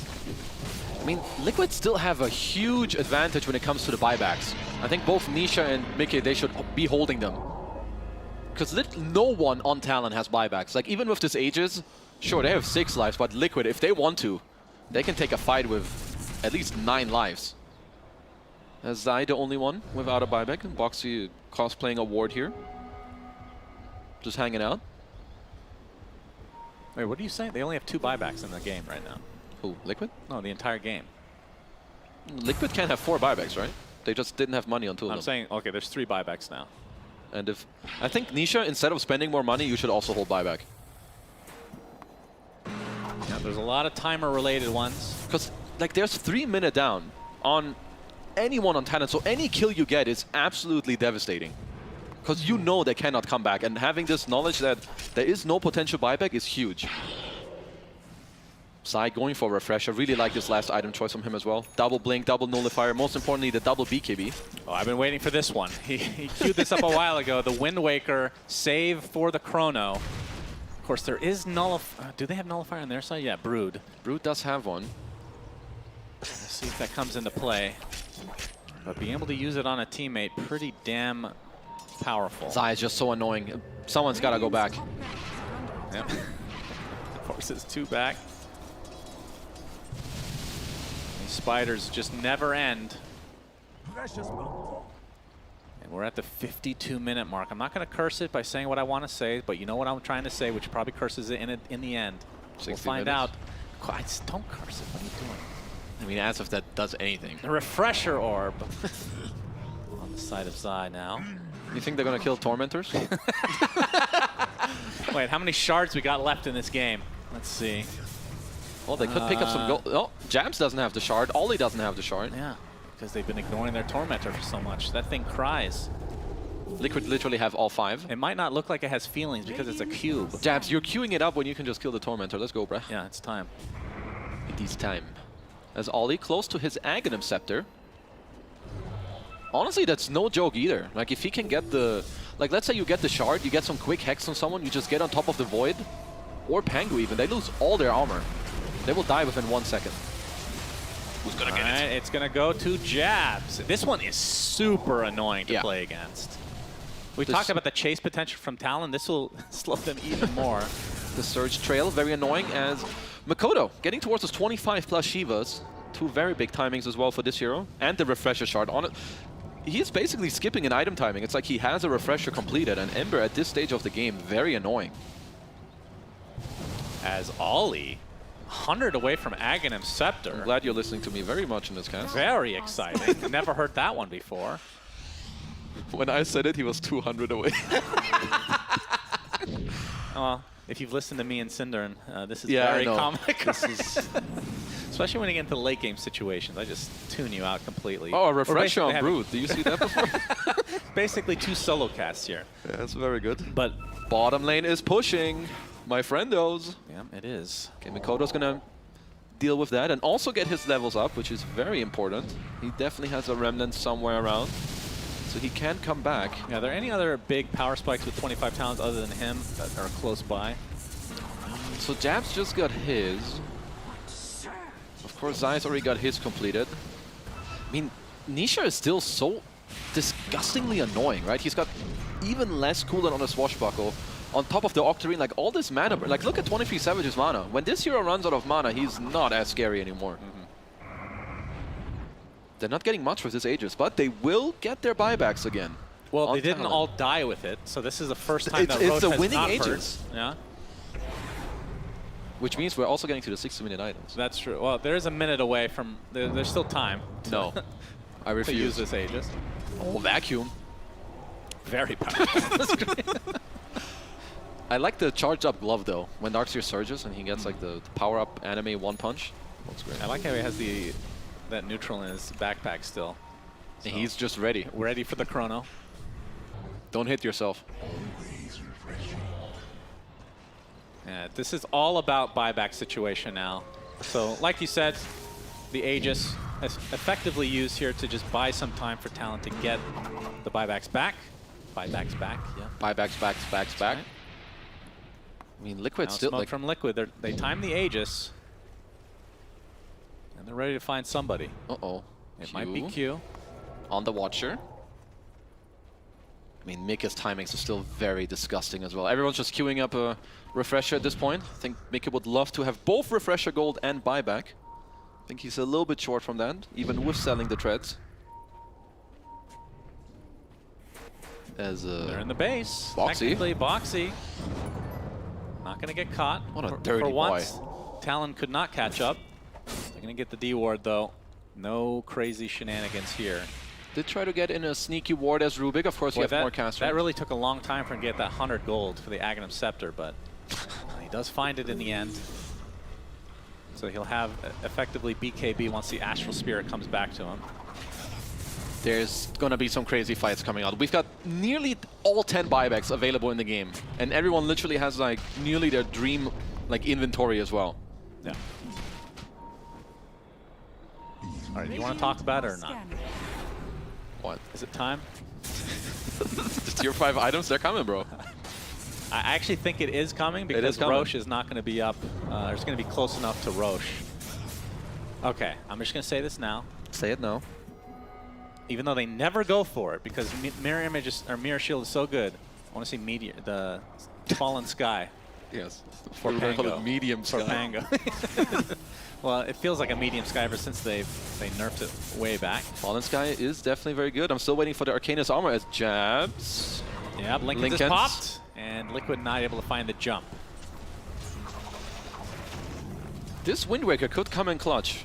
You did mention there is only one nullifier on Liquid. As Mikoto does pick up a gem. Daedalus on 23 Savage. How does he keep getting... How does he have room? All right, he ate his Ags. Was going for MKB, changed his mind for the Daedalus, which means no Rapier. No Rapier indeed. As Daedalus still pretty damn good as we have a lot of TP. Oh, Nisha. Nisha. He's going to get spotted. He's going to get spotted here as Mickey jumps in, getting the bash up with the Chronosphere onto the Morphling. Makoto onto the backline. He goes as Nisha's working pretty low, but he gets off his Rolling Thunder. 23 Savage getting controlled. I think that was the Wind Waker used on him. As Boxy now attempting to run away, but they lost Makoto. Does have tons of remnants back, like you said, his Nullifier applied to 23 Savage. There goes Makoto, he instantly gets hexed into the Swashbuckle. Nisha trying to get some damage applied to him, but finally BKB comes out as the Void looks to be dead. So many remnants to work with for Makoto. Zai? Buybacks galore for Liquid. Zai takes a tumble, has the buyback still intact. This is all about trading buybacks. And that's a scary thing when you're going against an Ember, especially with this shard. You have so many remnants to work with. They only used one buyback. That was a 1-for-2 trade, and Zai is still dead. Okay. I wonder if they can force this buyback somehow. Mika does buy out the refresher, but they're not even close to killing 23 in a chrono, because with the shard, he can just morph up. He has 658 armor on this Morphling. Yeah, but Nisha can swashbuckle every 3 seconds, it feels like. Yep. Continuing to get bashes every time. Gaben is smiling upon him right now. Range Rax is dead. Of course, just losing one Rax is not that big of a deal. His initiation from Q is completely stopping his track. Jumping in as well. The Chronosphere onto 3. They're going to be able to kill the Tiny, but the Eon does procs onto Darkseer. Jabs. Trying to get some help from 23 Savage. Finally turns it into the Void. Trying to take out Insanity, but another Holy shit, 23? taking so much damage. The false promise is right there, right outside the panel. He should be able to live as a result. And 23 Savage, Nisha getting his second ult off, it looks like. Swashbuckling on the other side of the wall as he's pursued and he's blocked in now by 23 Savage. A huge slide and Nisha dead for 2 full minutes. But into the mountain, 23 Savage goes. He's controlled for the time being, but he uses the timeout again. A lot of damage back as Boxy still gonna live some way, somehow.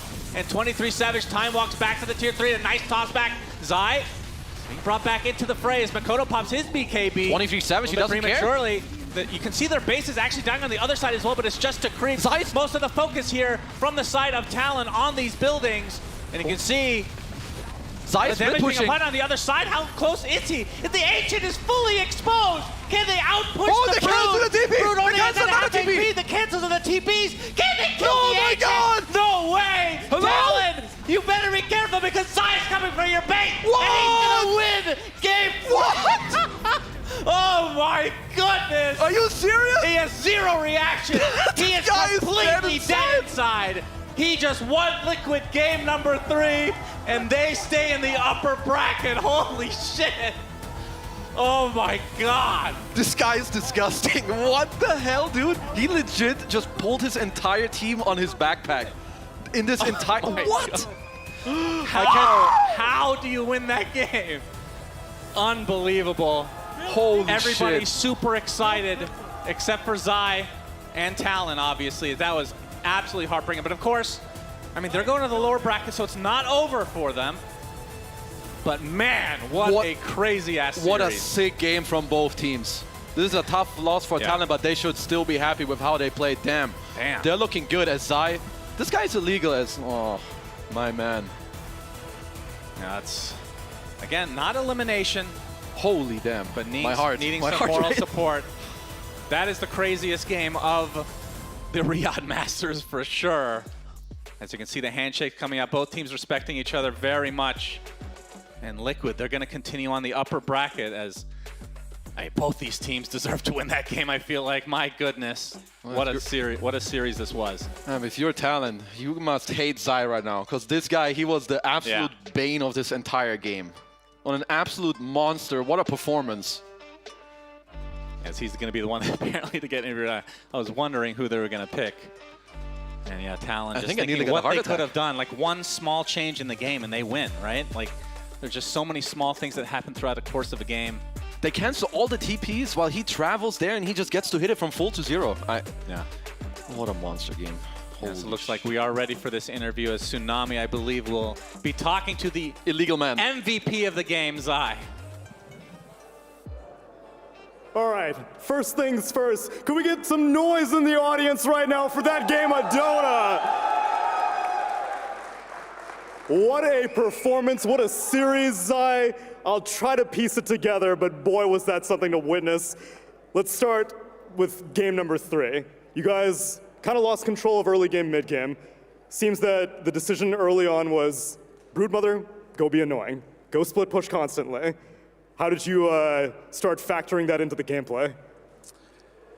Yeah, I mean, I think we got smashed in lanes. Like, it did not go according to plan. And they were kind of controlling the tempo of the game. And it seemed like, you know, the only way out is to try to pressure silence and be annoying and force them to move around and stuff. So, yeah. زي معنا من تيم ليكود كان يتكلم عن وش صار في الجيم الثالث. اول شيء لازم نساله اياه كيف قدروا انهم يطلعوا من السيتويشن اللي كانوا فيه، لانه الايرلي جيم والميد جيم لهم كان جدا سيء. فوش كان الحل الوحيد؟ انه لازم تخلي برود مدر تروح تسوي سبيريت بوش وبيزعج كل اللي موجودين قد ما يقدر. فهذا هو السؤال. لكن تكلمنا على انه كيف قدرت انكم تستنتجون الشيء هذا. قال صراحه احنا شفنا انه كل اللينز خسروا ولا احد منهم يقدر يسوي شيء، فقلنا ما في الا الحل الوحيد انه نخلي برود مدر تسوي شغلها. All right, second question. Could you hold your hand out for me? Keep it. Are you kidding me right now? How? It's been like 2 minutes, so. Oh, 2 minutes, yeah. Bro, I was only watching it and my heart is racing still.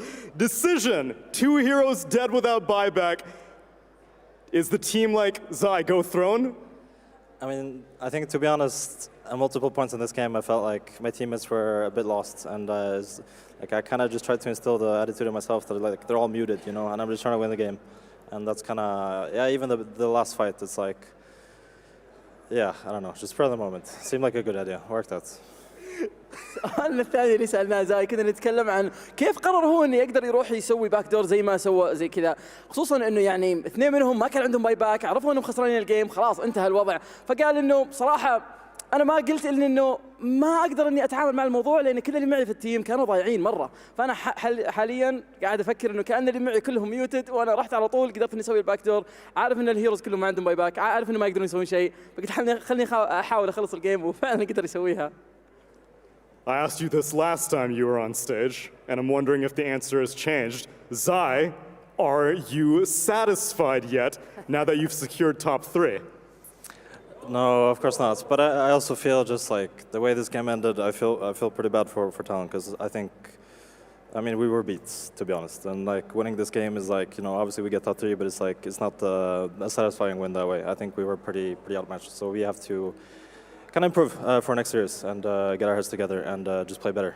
But of course, happy with top 3. Yeah. And I know that Southeast Asian late game is famous, so is that something that you were trying to avoid consistently? Like you said, this game was kind of lost. It was late game. No, I mean the game plan was also like we don't want to go late against these guys, and you know we got smashed so hard in lanes that we kind of were forced to. But it wasn't part of the plan because their late game is monstrous. Yeah. سألنا زاي إذا هو كان راضي عن الفوز هذا بعد ما احنا شفناه يوم هزموا جيمنج جلاديترز. سألناه نفس السؤال، هل أنتم راضيين عن الفوز هذا؟ قال صراحة لا، احنا إلى الآن ما احنا راضيين، خصوصا إنه أنا أحس بشعور سيء جدا تجاه فريق تالون، لأنه المفروض إنهم فازوا الجيم هذا، احنا عارفين إن كنا خسرانين ومفروض إنه ما فزناه، لكن قدرنا أننا نسويها. فالشيء هذا كان زي الويك اب كول للفريق، إنه يقدرون الآن إنهم يرجعون يحاولون إنهم يستوعبون ايش اللي ممكن يسوونه في الأيام الجاية، خصوصا إنهم الآن ضمنوا التوب 3. Zai, I'll let you go back, celebrate, collect your thoughts, but for one last time, could we get some noise for that amazing game of Dota between Talon and Liquid? Congratulations on the top 3 results, Zai. Can't wait to see how you do on the last day. يعطيكم العافية أعزائي المشاهدين، جاء الوقت اللي نرجع فيه للاستديو ونتكلم أكثر عن الجيم اللي ما حد كان يتوقع نهايته أبدا. أنا ضيعت صوتي حتى تسونامي بعد، فخلونا على طول نروح للاستديو. That's it for us. Back to the studio. What a game of Dota 2. Absolutely the game of the tournament so far. Every single person in the arena is sweating, and it's not because of the temperature in Riyadh, because of what Team Liquid presented to us in Game 3. Faith Beyond as an off-lane player. Just how? How was this even possible? I don't know. Try the best player, best offlaner. That's all. Just done, best off-laner. This was, as I mentioned it, Fly, genuinely impossible game. We're all watching in the back room. We're getting up, ready to come to the panel, convinced that Talon had done it. Cores are dead without buyback. Nobody has any way back into the game. The Ancient is busy falling. But throughout this game, Zai, just Zai J, what are you supposed to do against this? I think it's very commendable, and it reminds me a lot of Liquid at this past TI, where they had Matu, and it always felt like somebody was rallying the team, even when everybody else was lost. They still had that little, glimmer of hope. And for this game, he was the glimmer of hope. And I was very impressed that, he recognized it when we just saw his interview. He was saying like we had no business winning this game. We were outmatched. But he was that glimmer of hope, and that's what makes champions. So I'm incredibly impressed by Zai. Not only BSJ did he find himself making the game-winning play, but throughout the game, there were several moments where he's the only reason they stayed in this game at all. Yeah. He takes the mid racks, he takes the bottom racks. He's just, every time he's just around, not even close to his team, it felt like the game is easier for them somehow. Yeah, I think over the years as Dota's developed, it's become much more, like even more of a team game. I don't think I've seen this heavy of a solo carry performance in the last few years. This for me, I don't want to take any credit away from anyone else on Liquid, but I am certain, I know these guys well enough that after this game, they are all just, thank you, Zai. And that's the end of that series. Thank you, Zai. He casually gets himself a top 10 timing on the butterfly, casually able to take a mid lane of racks, a bottom lane of racks, ends the game with a base race, something we don't see all that often in the modern game of Dota 2. As BSJ has said, it's mostly a team game, and the coordination from Talon, it was good enough, and Faith Beyond, I feel really bad for Talon Esports. They did everything right. You can't ask them to do anything more than in that game. This must be a soul-crushing loss for them at this point. I think they can think in a good way, like if Liquid did better in second game, they could 0-2 loss. So they could just focus on improve themselves, and they still have chance. And so just be strong. Be strong, right now they have a casual $800,000 still, no matter what, and they are still in the Riyadh Masters, not eliminated just yet, but they do drop down to the lower bracket. Of course, that does mean we have to witness yet again some of the greatness that came not from Team Liquid, let's be honest. The SDC play just goes purely to Zai. So let's take a quick look at how this man was able to secure Game 3 and ensure Liquid get top 3 at the tournament and $1.7 million. Fly, walk me through this. These high pressure situations, he's the only one that can actually do anything. His cores are dead. If he doesn't make this one particular play, the game is 100% over. Walk me through what he's probably thinking at this moment in time. I mean, he probably sees his 2 cores are dead, and from their perspective, from Nisha's perspective, he's like, okay, this game is probably lost right now. So he looks at the enemy base, he sees that the creeps are in, there's no backdoor protection. He does the only possible thing he can do to even have a chance in this game. And I don't know if Talon realized, or when they realized it was happening, it was probably too late. Maybe they didn't have TPs. It's utter chaos and emotion at that point, because Talon probably thought they won. And there's so many emotions going in. They're probably yelling. It's possible somebody's like, yeah, we won, and then suddenly like, oh. Yeah. I mean, BSJ, you mentioned it, right? There's a hard carry performance. The only reason there are creeps in that base is because he's the one that took the racks in the prior moments throughout that game. If he plays 2% worse, they lose that game. Yeah, I mean, it wasn't even just that part with He thought he won. Oh my Oh my god! Oh my No! He's actually seeing it now in full. Oh my god, this is Oh my god! Oh. And he TP and he got cancelled. Oh my god! I will say props to the supports on Liquid for canceling those TPs, but I cannot believe that must be the most emotion shifting roller coaster in a matter of seconds that I have ever witnessed. I mean, I think maybe this is another like Zai strong, like he's just sit there. Yeah. Even after winning, he just sit there. there's he's 10 exhausted. people, right? I'm sure like everyone else is literally like, you know, they're at the top of the mountain. They're like, oh, it's so beautiful up here. And Zai's like, No, no, I mean like maybe you just don't happy too early. Like I think he just managed to keep his composure this whole game. That's what it looks like to me. Like, yeah, that's just generally how he is as a person. Yeah. And then you can see throughout the whole game, he's just doing what he needs to do to win the he game. thinks he's just objectively making the next Yeah. best play, right? Yeah. Exactly. That was a little heart-wrenching to watch those reactions. There's not 10 people in the lobby, right? 9 of them are either in adulation, thinking they won the game, then immediate despair. 4 players on Liquid are all popping off Masai. Just another day at the office, man. Just doing me, doing what I came to do, winning games and carrying on the Broodmother. Of course, that's going to grant him MVP for this particular game. The Kadia MVP certainly goes to Zai. At this point, I'm thinking he might even be tournament MVP overall. There's no way for this to improve. And Faith Beyond, the thing I loved about what he did in this game, very early on, he recognized that he has to itemize as the real carry in this game. He's not going to be going for auras, buying the items to be able to do stuff like this. yeah, he's definitely so smart in this game. Like just rush in, Saber, Echo Saber, and Butterfly, and just play as solo to kill the building. So smart. So smart. I hope there's a lot of Zai Js being spammed out in the chat right now because you need to give this man his regard. While this play is happening, his team is losing a fight by the Roshan pit. Look at the minimap PS. Look what Zai is busy doing. Yeah, I mean, I'll just be honest with you. I'm watching all of this stuff happen, and I wish I could just turn my empathy off for 23 Savage after I'm still affected by that. I don't know, man. I feel like that's just like the most despair feeling I could ever imagine a Dota game creating for you. And all I think about when I'm watching this is like everything that culminated into that moment. I'm like laughing to cope, I think. It's still crazy performance by Zai for the 100th time. Incredible guy. This itemization from him, the refresher. He even sells the BKB that he had at some point fly. He recognizes the game state. He's like, if I have this BKB in the inventory, it's not going to win me the game. Like, not this reminds me of. This sort of reminds me of that TI8 Arno play with the PL. Recognizing mid-fight, I need to sell these items to secure myself a buyback. If you replay this exact situation 100 times, this is the only time this result happens. Yeah, it's one of those very insane games that almost never happen. Like I said, I cite the last TI where they played Thunder Awaken, and something similar sort of happened. These moments are you know what can define a team as well.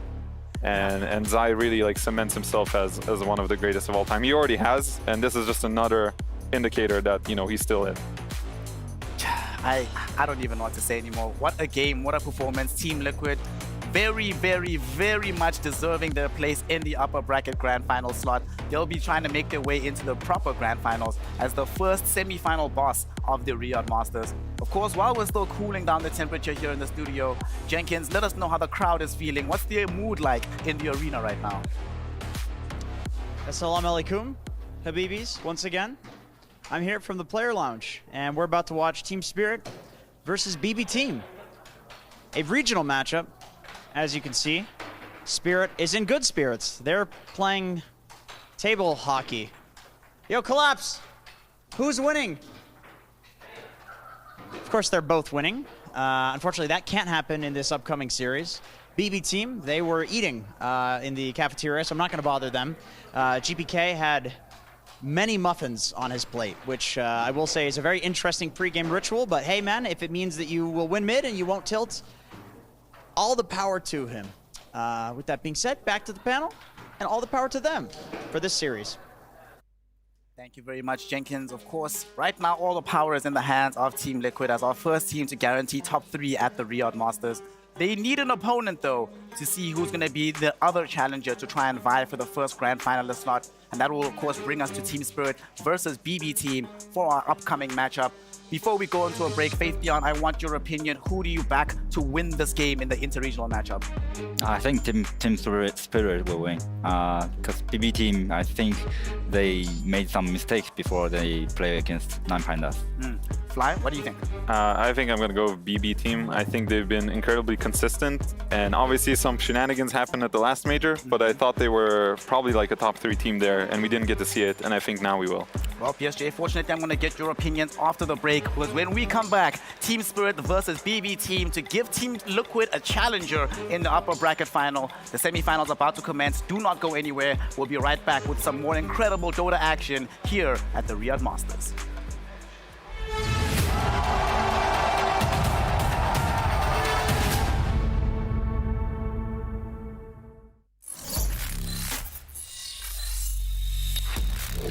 Open your eyes. When you look into my eyes, tell me what do you see? Tonight, I'm gonna show you the wonders of the mall.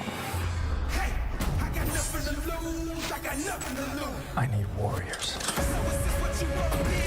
You want to walk? Show me what's up, then. Now we ready to bust in. Take everything, leave them with nothing.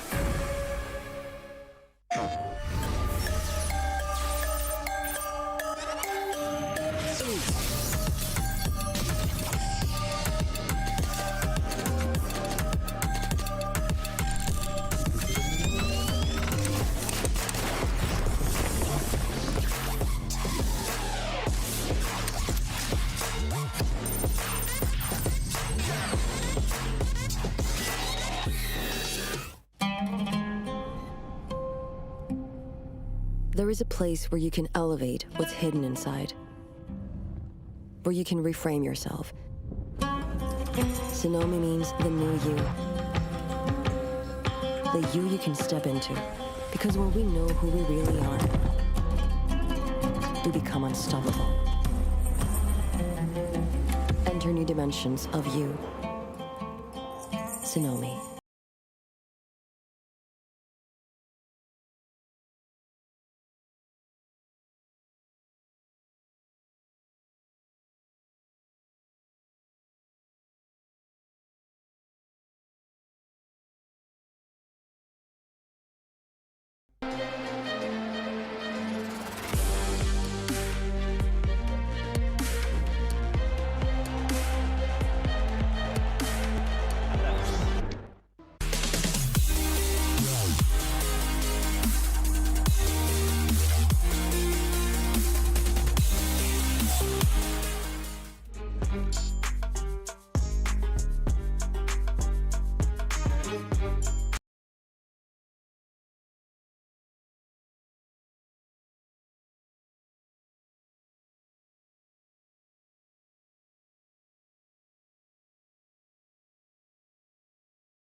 We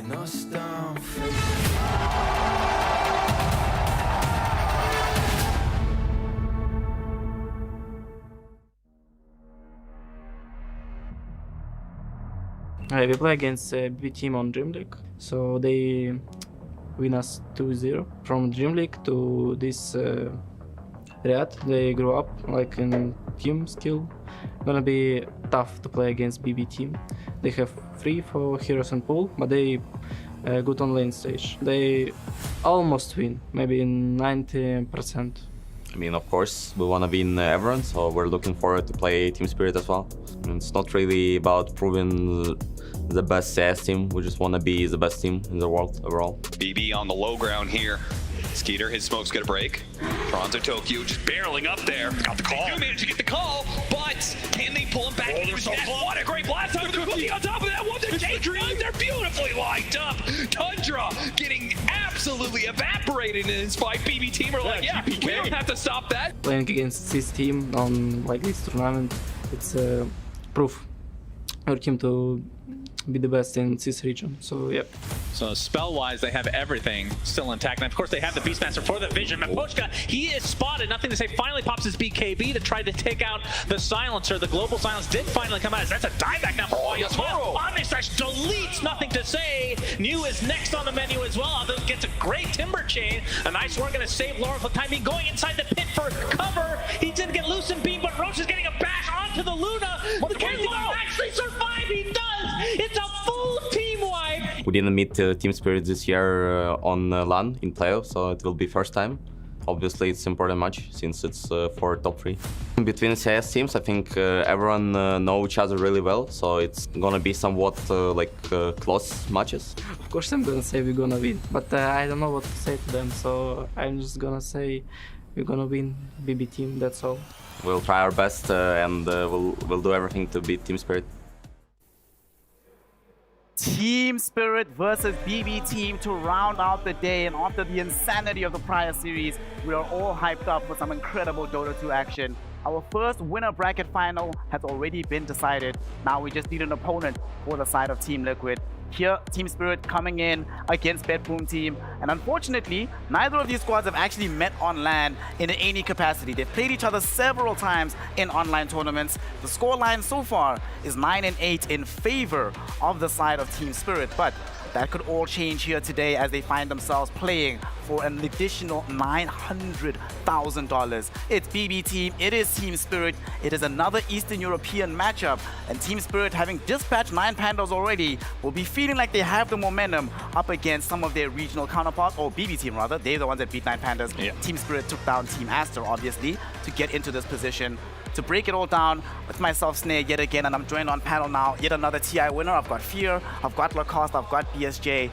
An incredible game that came before us, Fear, but now, going into this one, what can we expect between these two squads? Who are you backing for the victory?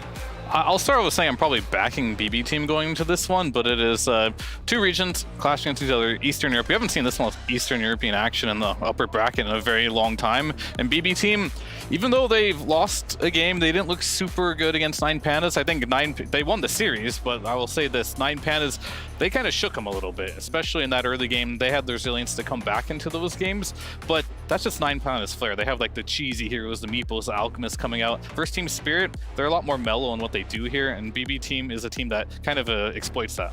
What do you think, Lacoste? Because generally speaking, these inter-regional matchups tend not to follow the script, right? Crazy things tend to happen because of how well these squads understand and have played against each other's strategies before. Yeah, they're Bretons from their region, so anything can happen. Like these inter-regional matchups, mostly different when you see like these matchups from different regions coming up. Looking at the BB team, the way they played, as Fear mentioned, you know, they didn't look clean, but on the other side, Team Spirit, they looked very clean against Team Aster, the execution. And finally, something that Mira said again in the interview, that they can focus on Collapse's hero pool, because this was the big thing that was kind of lacking throughout this year, because he can finally play some of these imbalanced heroes that are first phase, like these offlaners that looked super strong in every single patch so far. One thing I like about the point that they're meeting here at BSJ is that BB team, you know, they looked incredible at the beginning of the tournament. You know, they did look a little bit shaky up against 9 Pandas, but Team Spirits throughout the course of this year just been going from strength to strength to strength to strength, and especially after their performance against Team Aster, no longer can anybody question Lara morale, but also no longer can we question the drafts coming out of Team Spirit. Their creative flair that won them TI feels like it's back again. Yeah, that's exactly what I'm thinking going into this series. I love seeing Yatoro on that last pick carry, give him a bristleback, give him whatever the hell he wants, to be honest. But I think that I'm on the side with Lacoste here, that Team Spirit's looking pretty sick, and even though I think BB Team is probably the scariest laning team in the entire world, they are more predictable in the drafts, and I have to believe that someone's gonna like snuff that out at some point. And I think Team Spirit, with that creativity in their drafting that we've already mentioned, that they're the team to do it. If there's any team in the world that's going to be able to take down the side here of BB Team, it would be Team Spirit. As BSJ has been mentioning, they are back in TI level form. And if they can carry that momentum throughout the series, probably could see them going up against Team Liquid. However, there's a reason why BB Team has been regarded and noted as the final boss skill-wise of this tournament. Of course, speaking of final bosses, Team Spirit have found themselves in that position before, because last year they found themselves in the grand finals of the Riyadh Masters, the first iteration. To find out exactly how they feel about coming into the second time at the Riyadh Masters and if they can make the climb all the way back, let's hear from Yotoro, one of the men that was in that grand finals, see how he feels about his journey at the Riyadh Masters.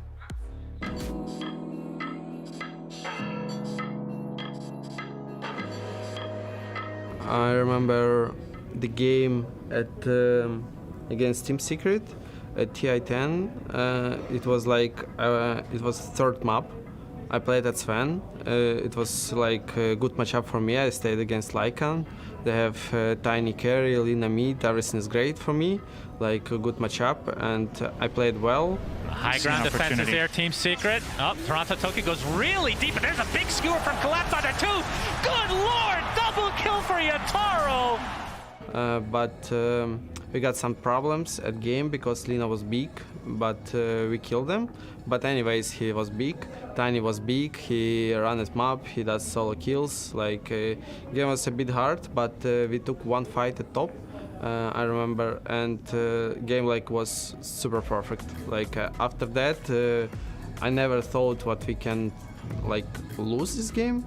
We just playing and like okay, we won, like that. GG, the underdog story is still alive. Team Spirit move on to the grand finals. I think it was like Arlington Major. Like we was good team for that times. We played on Riyadh and we got some troubles at our personal like relationships and gameplay. We didn't understand meta much. Like we playing and we don't understand what we're gonna do, what we're gonna draft. We just was so messy. But we tried to fix all our problems at Riyadh. I thought we're gonna be like a 9-20 place at this tournament, but then we focused, we understood all our problems, and the most important thing is like trusting for our team. We start to trust each other, like supporting everybody, and we took second place. It was great performance for us because we are not was ready to play against these beasts at final. We lost, and then we played at Arlington. In that point, I understood what we gonna win this tournament when we only came at hotel. Like I understood everything is great, nobody can stop us. Like, but LGD gonna stop us in upper bracket. But never mind, we just played against Secret again, or against Astra again. And when we was in final, I like understood. Okay, they cannot stop us. We here for win, and we have everything for earn it. And I guess it was the best performance for everybody of us at this tournament. Like maybe. Like sitting in chair when draft is, starts, and I just watching it upstairs and just thinking about nothing, trying to meditate somehow. Like I'm just watching and think, okay, I'm here, I'm at like at best of 3, 5, no, doesn't matter. Like I need to stay focused and try to do best my performance what I can do. And then I just come back to reality and like talk to other guys.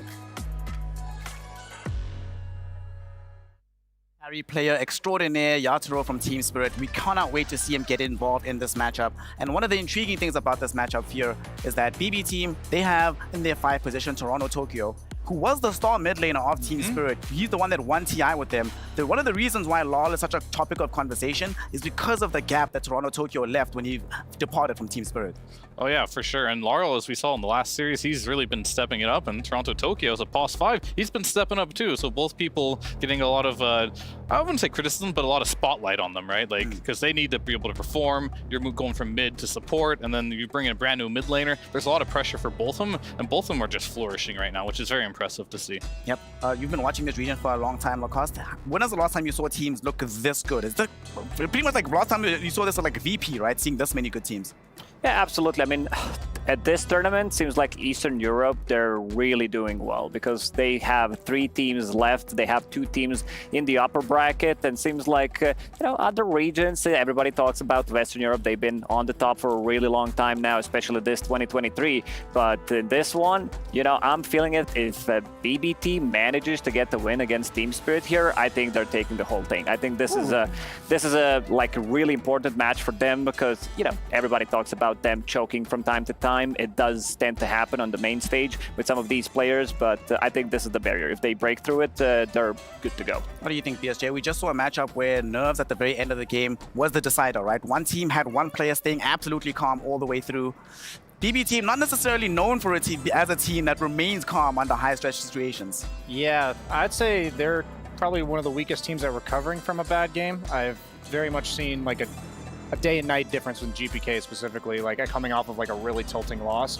While on the other hand, I don't think Maposhka will ever let that sort of deal happen. So I think momentum's going to play a pretty huge role in this series, not just in one game, but carrying on from one game to the other. And one of the reasons why they talked about the BB team being super strong in the lanes, they have to be. They're not a comeback team, so the way to start is to be strong in the lanes. They only dropped 3 games so far. Like most surprisingly, they dropped the whole series against Team Secret and lost 1 game against 9 Pandas. Well, we're going to be seeing if they're going to be losing any of these games here in this inter-regional matchup. Team Spirit, runners-up of Riyadh Masters 2022. BB Team trying to get themselves into the grand finals. Let us witness the teams coming out on stage as we send it to Tsunami and Fancy to introduce the squads.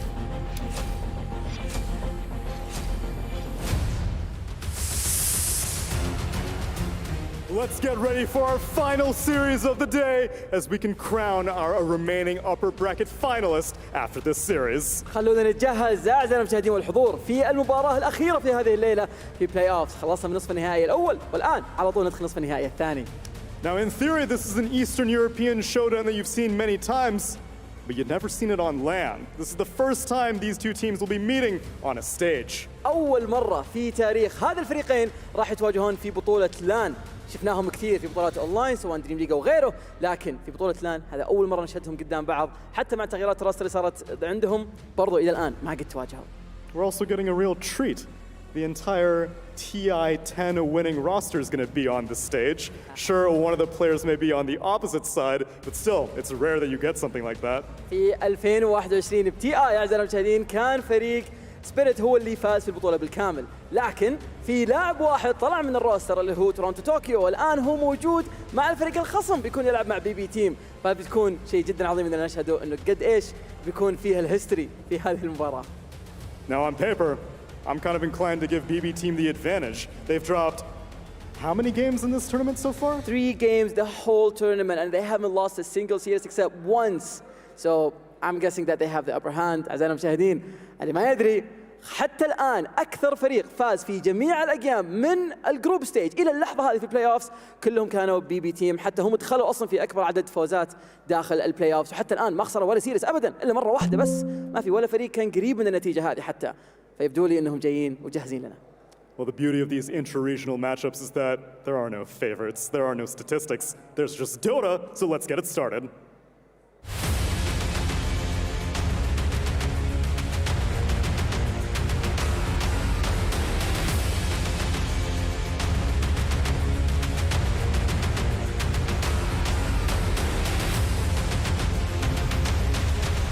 Team Spirit!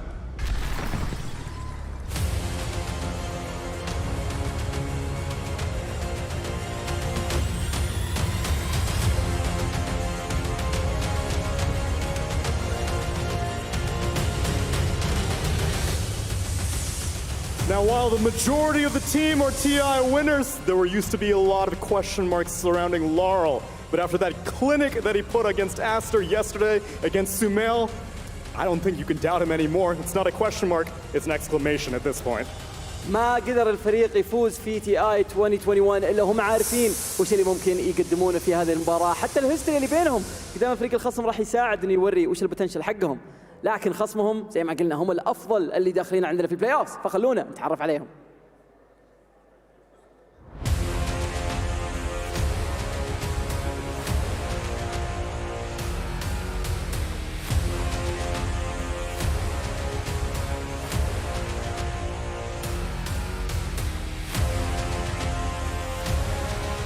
الأفضل في رياض ماسترز حتى الآن BB تيم.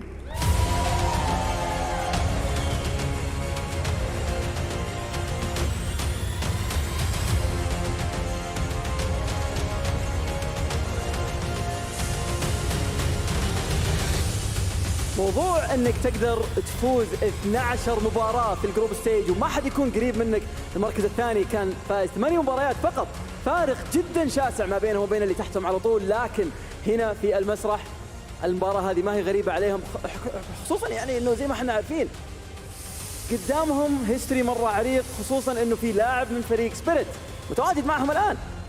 Earlier in the year, Toronto Tokyo mentioned that the region needed another Maposhka, and this is his destiny. He decided to join a BB team, but talk is cheap. I gotta see it actually happen. So guys, I see we have quite a few people here ready for this match. Are you ready for this Dota? All right then, Fancy. Shall we send them? Yep, let's do it. Please take your stations. الآن جاء الوقت الأعزائي المشاهدين اللي نقدر نبدأ في المباراة الآن الأخيرة، لكن المباراة هذه بتكون الأولى من نوعها اللي ما قد شاهدناها أبداً في تاريخ دولا، فخلونا نشوف وش ممكن يقدمون. Talk is cheap, but this matchup is not, because the winning team adds an additional $900,000 to their earnings here at the Riyadh Masters. One of the biggest games. If you get into the top 3 here, Lacoste, this is equivalent to getting top 3 at TI. There's a reason why this tournament is known as the most prestigious one so far in 2023. Yeah, it is a lot of money on the line here, and for some people here, this is the tournament of their lives pretty much. One of the reasons why we see so many competitive games, so many comebacks. This is why it's called the defense of the ancients. It's not over until the throne falls, and we've seen it so many times. Like, we've seen it even when the BB team played against 9 Pandas. You might think it's in the bag, but it's actually not. So play until the throne falls. We saw in the last series here exactly what happens if you play until the actual throne falls. And for me, the intriguing thing is going to be the mentality of a lot of these players, right? 5 of them, both on separate teams, have 1 TI, so they know how to handle high-pressure situations. 5 of them having to dig deep, I suppose, and try and find ways to ensure the pressure does not get to them on the big stage. Yeah, for sure. I think pressure can always be real, and it's not like it can be a day-by-day thing too. One day you can feel like no pressure whatsoever, be in the zone and play really well, and the next day you can just be like, wow, I feel nervous today for some reason. I'm just playing terribly, and it really just depends on the day, and it's really hard to explain how it is, because I've felt that way too. Like, some days I'm just feeling so good and everything's right, and then sometimes you just feel bad and don't play well. Well, we're going to be seeing which team feels the best here coming into this opening game between Team Spirit and BB Team. Radiant side first pick for Team Spirit, Dire side second pick for BB Team. And BSJ, the one concern I do have about the squad, despite having incredibly high skill on BB Team, they have the second smallest hero pool of every team at this tournament, and eventually that's going to start to become a detriment. Yeah, I've expressed skepticism about their drafts time and time again, where I'm like, man, Pure moved new to the offlane role. Toronto Tokyo new to the support role. These guys, they're just picking comfort zone heroes because they don't know how to play the other stuff, and I don't like their draft, and then they win anyway. So, you know, I do still think it's the onus is on Team Spirit to not only outdraft them, but to also make them lose against counters. Like, they're not going to have the most ideal 10th picks unless it's potentially Nightfall, their most seasoned core player on his respective role, but At the end of the day, like that the laning stage mountain is the one they need to climb. Pretty much. I mean, Save, he has the lowest hero pool at Riyadh Masters. If you exclude, Saksa and Raykil, who were kind of stand-ins for this tournament, he only played 4 heroes so far at this tournament, which is pretty nuts to think about, that they're so close to getting top 3 with one player only playing 4 heroes. And these heroes have been some of the nerfed heroes, like Pugna, Techies mostly, Keeper of the Light. He's up there, so you're probably gonna know coming into this matchup what you're gonna play against, at least from the safe lane role. Yeah, but at the same time, I would say, like, we've seen like Gaming Gladiators run just like 3 strategies at a time and like win majors, right? Because they were just so good at it. So this is definitely going to be a battle of a team, BB team, who likes their specific heroes. They're going to pick, you're going to see it coming, and then you're playing versus Spirit, who's a team that I feel like they're either counter-picking or they're figuring it as they go right now, and they're picking a lot of unique heroes. You saw Bristleback the other day with an AA. They've got a lot of new different strategies, but are they going to be able to pull off these strategies? They don't play a lot because they're playing a new strat every game against a team that is super well polished like BB team. I'm feeling a bit more confident about Team Spirit, if I'm honest, here at BSJ, primarily because they're playing on Radiant side with first pick. That has usually been the winning formula for BB team. They're 100% on first pick. They're 84% if playing on the Radiant side. So already they're playing on a bit more of an uncomfortable pace at this tournament. Yeah, I was fascinated by this Lion pick for Team Spirit. Of all the heroes to prioritize first, I actually theory crafted that it synergizes well with Darkseer, and it's also good against Darkseer for killing the illusions later. So I was wondering if they were going to pick Darkseer on 8, if that had any like contribution to them picking it this way. But I don't necessarily know, like, if you're giving them a counter pick in the carry role on BB team with an Undying 5 position already, is that a laneable lane, like with Lion Darkseer? Yeah, you know what you're going to play into. Darkseer is super strong laner, so I think they have a lot of options left in the pool to deal with these 2 heroes. Sure, it's shutdowns like Medusa-type heroes, especially Medusa, some illusion-based heroes as well, because you're making the illusions. You have more illusions than them, killing their own illusions with Lion's mana drain, so you're like... pretty much, but I do like what the BB team drafted for themselves. This is like a statement as well, because... they talked in the interview, we said it on the panel, strong lanes, and I see Undying, I see Techies. Techies has been nerfed, but still, if he's paired up with the strong off-laner, it's very hard to deal with these 2 heroes. Been a lot of classic lane matchups that we've seen throughout the year here with this Undying. Drow comes to mind. Maybe, given that you can't pick like the Terrorblades, the Morphlings, those seem dangerous into the darks here, does that give additional priority to the Drow Ranger perhaps?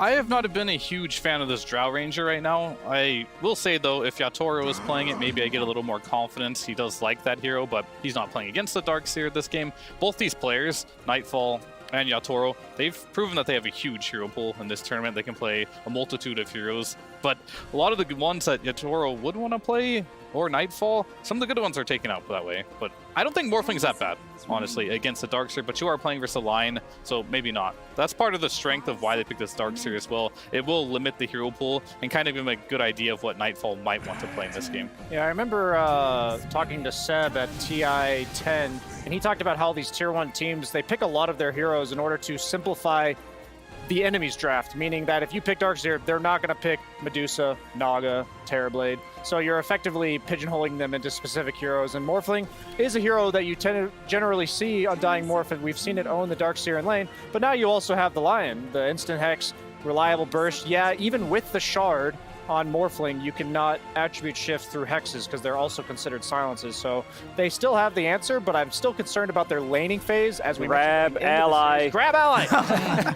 Yeah, that comes in clutch. This ability, like even after the changes, it feels super strong. Just like the save for 3 seconds, you gotta focus the Tombstone, he gets out maybe after 2 seconds, and then another save, maybe a 4-stop, a Glimmer Cape, insane ability.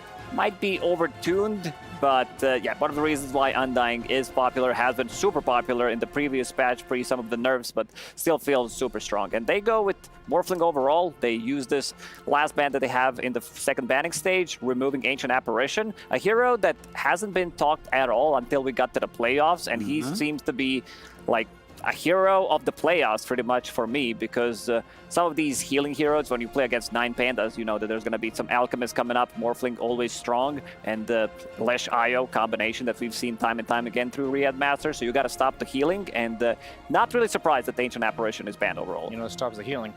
Drow Ranger. Yep. Hey. Yeah, the ET Drow is like what I was thinking for Team Spirit here. Clockwork Drow. Could be Clock Drow. Be cool.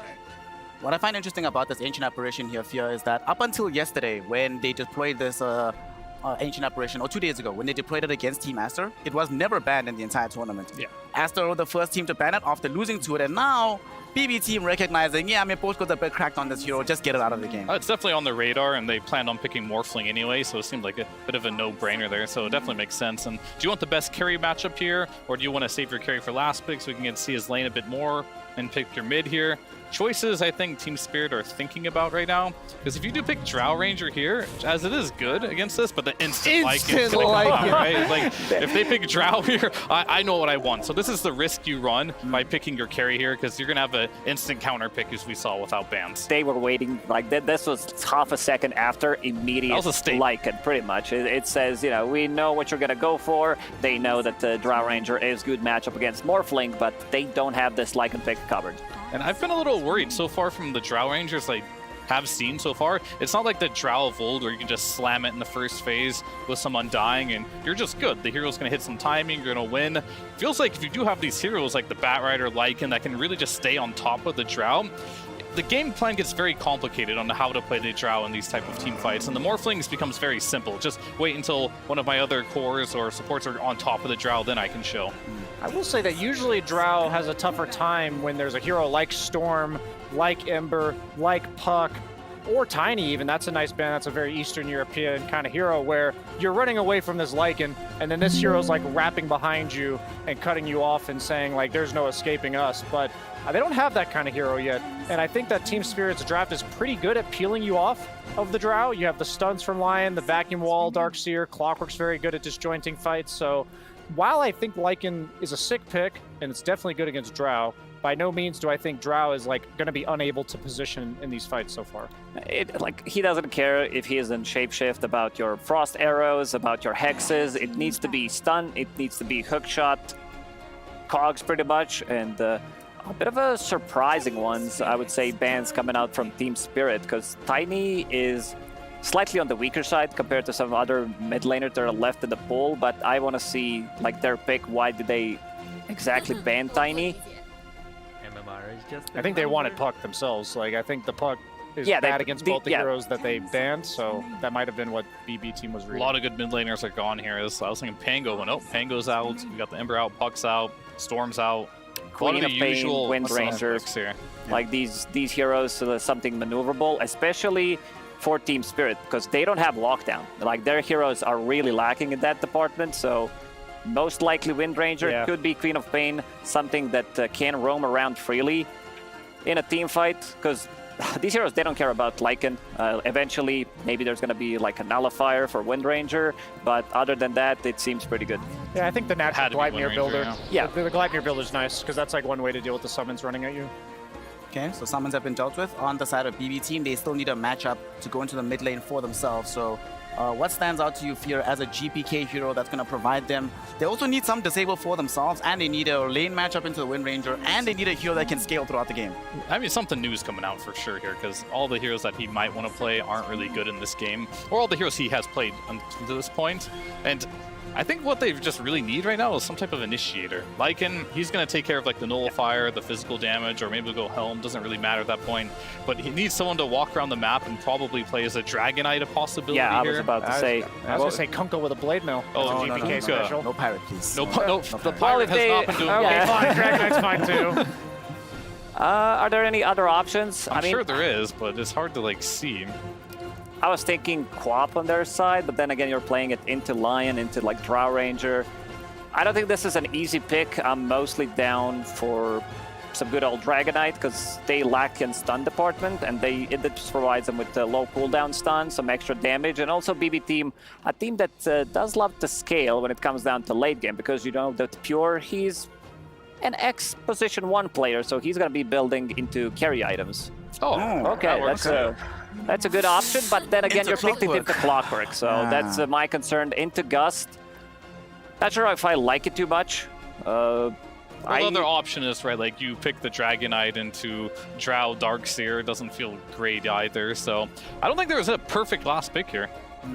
Well, what does it inspire confidence in you seeing the GPK Primal Beast BSJ? Because this is going to be the first time he's deploying it at this tournament. Is this the kind of game with $1 million on the line to go for the PB? The reason I suggested the Kunkka was a hero that buys Phase Blade Mail. It gives you all the plus armor against Drow, and it allows you to just run at these heroes whose really only defense is to hit you. So I think that's what they were thinking with this Primal Beast. Yeah, it's countered by the Clockwork, but once you have like Blade Mail, BKB, your job in the fights is to be that hero that wraps behind the pressure that they're going to be able to create on Yatoro bottom with the pure level 6 and GPK on the Primal Beast mid. I can see what they're going for, but I do think they're going to take a BB team. I think they've got too much early game momentum from the lanes. Yeah, I like what Team Spirit drafted for themselves. Maybe lacking slightly when it comes down to tower damage, especially sieging the high ground, so they need to take the fight, but overall, very good lineup at taking the fights, very good scaling lineup overall.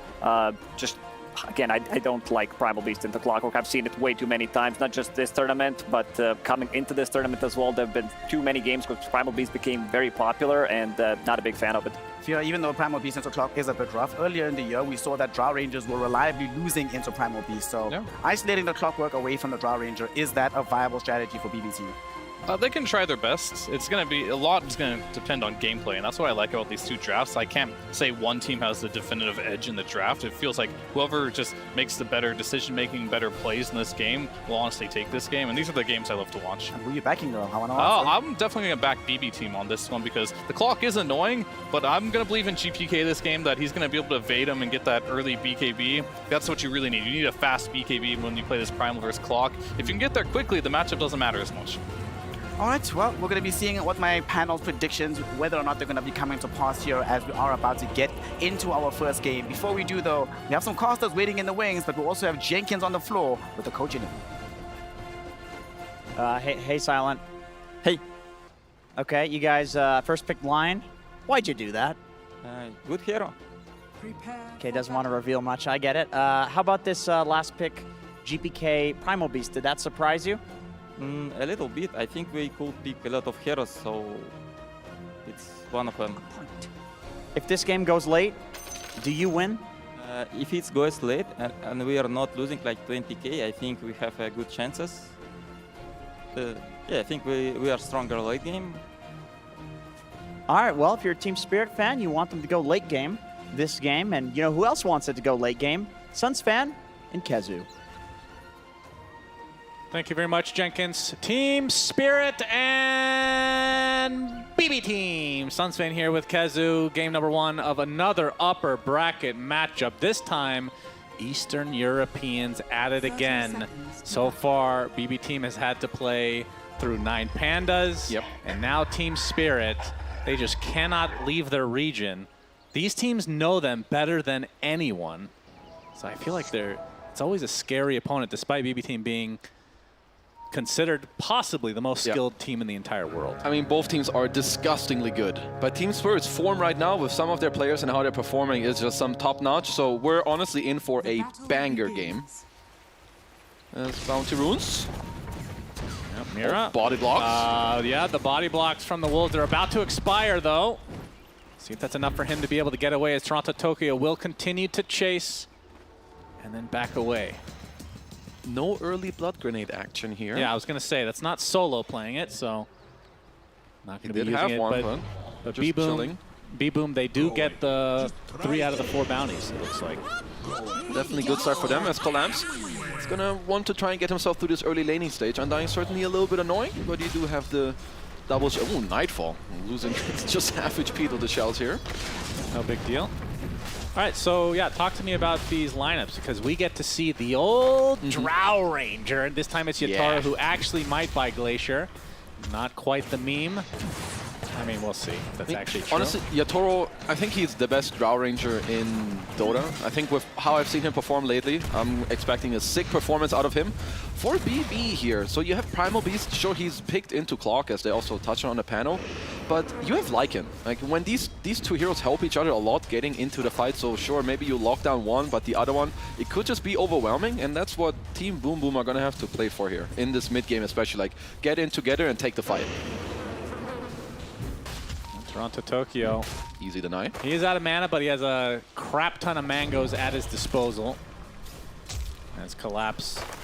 Good man up here from him. Like, he just makes sure that Toronto Tokyo couldn't take this wave and pull it into Mira's wave, who's currently just dragging it around. Because what you love as a Darkseer, just have your creeps chilling behind the tower, don't have to use too much mana to last hit, and just get yourself through like these early pesky levels of this Undying. Yeah, so does Mira give solo XP here? Yeah.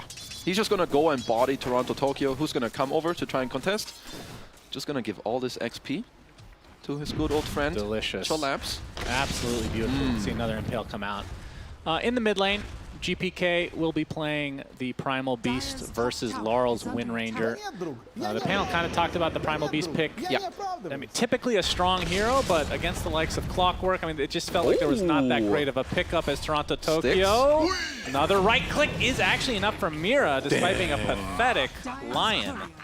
He'll be able to get the Courier as well, and he'll be taking another wave for his Darkseer to farm up eventually. That Mira kind of owning so far, getting all this chip damage, first blood, now pulling another wave for Collapse, as he does have stick charges. Yeah, adaptive strike, not quite enough, and Mira will survive. He's getting everything out of this. Will likely go back to base now, or not. Oh, perfect timing. There's a Lotus. I don't know if he wants to contest that with 80 HP. Yeah, well, we've seen crazier things this tournament, that's for sure. Yeah. But yeah, talk to me about the Primal Beast pick into the likes of Clock. I do think that Primal Beast is, as Mr. Laurel drops a branch that he can't eat yet because he has no Tango. But Primal is really good with these summon heroes. I think it's great to have this mid hero that can easily rotate around the map. And Wind Ranger and Drow Ranger, they both hate heroes that get on top of them. So even though you're into the Clock, I think with all this overwhelming movement, it should be A-okay. I do hope he goes Blade Mail. Because if you don't buy it against Wind Ranger, it's got to be a dead item. And it's good on Primal. Everybody says that, and then people stop building it entirely. He will buy it. I have faith in GPK. You might be right here. I'm right. And Laurel right now sitting on 18-2, so GPK with a slight advantage in lane so far. And the bot lane, we can see Yatoro actually struggling a bit in the CS. 12-3 right now, if you compare that to the Morph a little bit behind. I mean, I would say that BBT have a better bottom lane. Like, you have Clock 5. Clock is not very good against Lycan in the lane. Also, and you have to last it against Lycan. And there's consistently this +4 techies who's just clapping you from 8 billion range. Yeah, Toronto Tokyo putting down the tombstone. Mira gets a nice Impale, trying to save Collapse's life. He might have to sacrifice himself for the greater good. Will get the gold out of the tombstone, dies shortly after. Just very good play here from BBT. Oh, GPK! Big onslaught from GPK making his way over from the mid lane. They take out Yatoro. Miposhka being chased by wolves will likely still live. Very nice move. Very early rotation. Yeah, with the double wave on the tower, getting the kill on him. Ooh, and Miposhka TP's out with barely any HP, but it's just to the tier 1. It's all this experience. He's going to be able to pick up some of it. Does salve up. Here comes Yatoro. Long TP though. Another sticky bomb. Oh, welcome back. I thought that was definitely going to be onto the Clock, as Yatoro already close to half HP. He's going to get pursued by these wolves. They are so annoying. Be a bit careful here. Gets off the guts. It's Miposhka making his way over. These wolves are so annoying. Good job by Miposhka. Pop his fairy fire. There's the blood grenade again. Miposhka wants to finish off the techies, and he'll do so. Gets off the cogs as well, so more damage onto Pure with the tower. Getting a couple pop shots as well. TP's coming in as Laurel gets off the... Whoa, he gets off the shackle into the beautiful power shot. The beautiful pause. May have forgotten the name of that spell just for a brief moment. He did make up for it. So as Laurel makes a good rotation, as GPK was back in base, so he had to end up going back mid. Early runes will come out soon, but BBT, a lot of pressure down in this bottom lane. As Yatoro. Another sticky bomb with the blast off on top, and just like that, Yatoro dead for a second time. So when you thought that their lane was equalized a bit, he goes down again. But you can see the level advantage. Pure only level 3 right now, and his support in the tech is 4. Big move from Save here. Getting all this XP for himself. Now he can also leave Pure for a little bit to just pick up all these levels and farm for himself. So as Yatoro is going to have to make his way down bottom with a TP. Gnarl going back to base, but he doesn't have a TP, so you have to walk out. GPK looking around. Arcane Rune, very scary. I mean, Primal Beast has got to be... He's the best rune hero in the game. I think we talked about this like another time as well. Haste, Shield Rune, DD, Arcane Rune. I'm pretty sure we did. You just have a goddamn goldfish brain. Yeah, heard worse, so I'll take it. I mean, there's some runes that... I mean, Storm Spirit regen, right? But yeah, the others. Yes. Everything but illusion, essentially. Nice cogs. Stop that onslaught in its tracks. As Save actually taking quite a bit of damage from Miposhka, but the trample is likely enough. Although the deny to the Mud Golems? Nope. No. GPK will claim another kill for himself. Easy chunk down for GPK on the Beast. Has a level advantage on the mid lane as well. And you can see with about a 400 net worth lead in addition. I mean, BBT, they've got a lot of big timings here for now. Collapse and some trouble. Will surge out. Waveform didn't look like it connected there. Collapse will live. Has the Vanguard intact now as Mira coming in with an Impale. I mean, what kind of a build do you want to see on Darkseer this game? Is this a Crimson game? Yeah, it's got to be some aura. Crimson or Pipe. I think like both is pretty good. It's a little bit of a miss. But I do think Spirit are in a little bit of trouble here. That's a 3k gold lead at 7 minutes against a lineup that in the mid game honestly has a lot of options to overrun you. There's the Blade Mail. Okay, all right. Very good boy. Yes. There's Arcane Rune farming with the trample. Very nice. I mean, do you prefer Blade Mail when you're behind or ahead?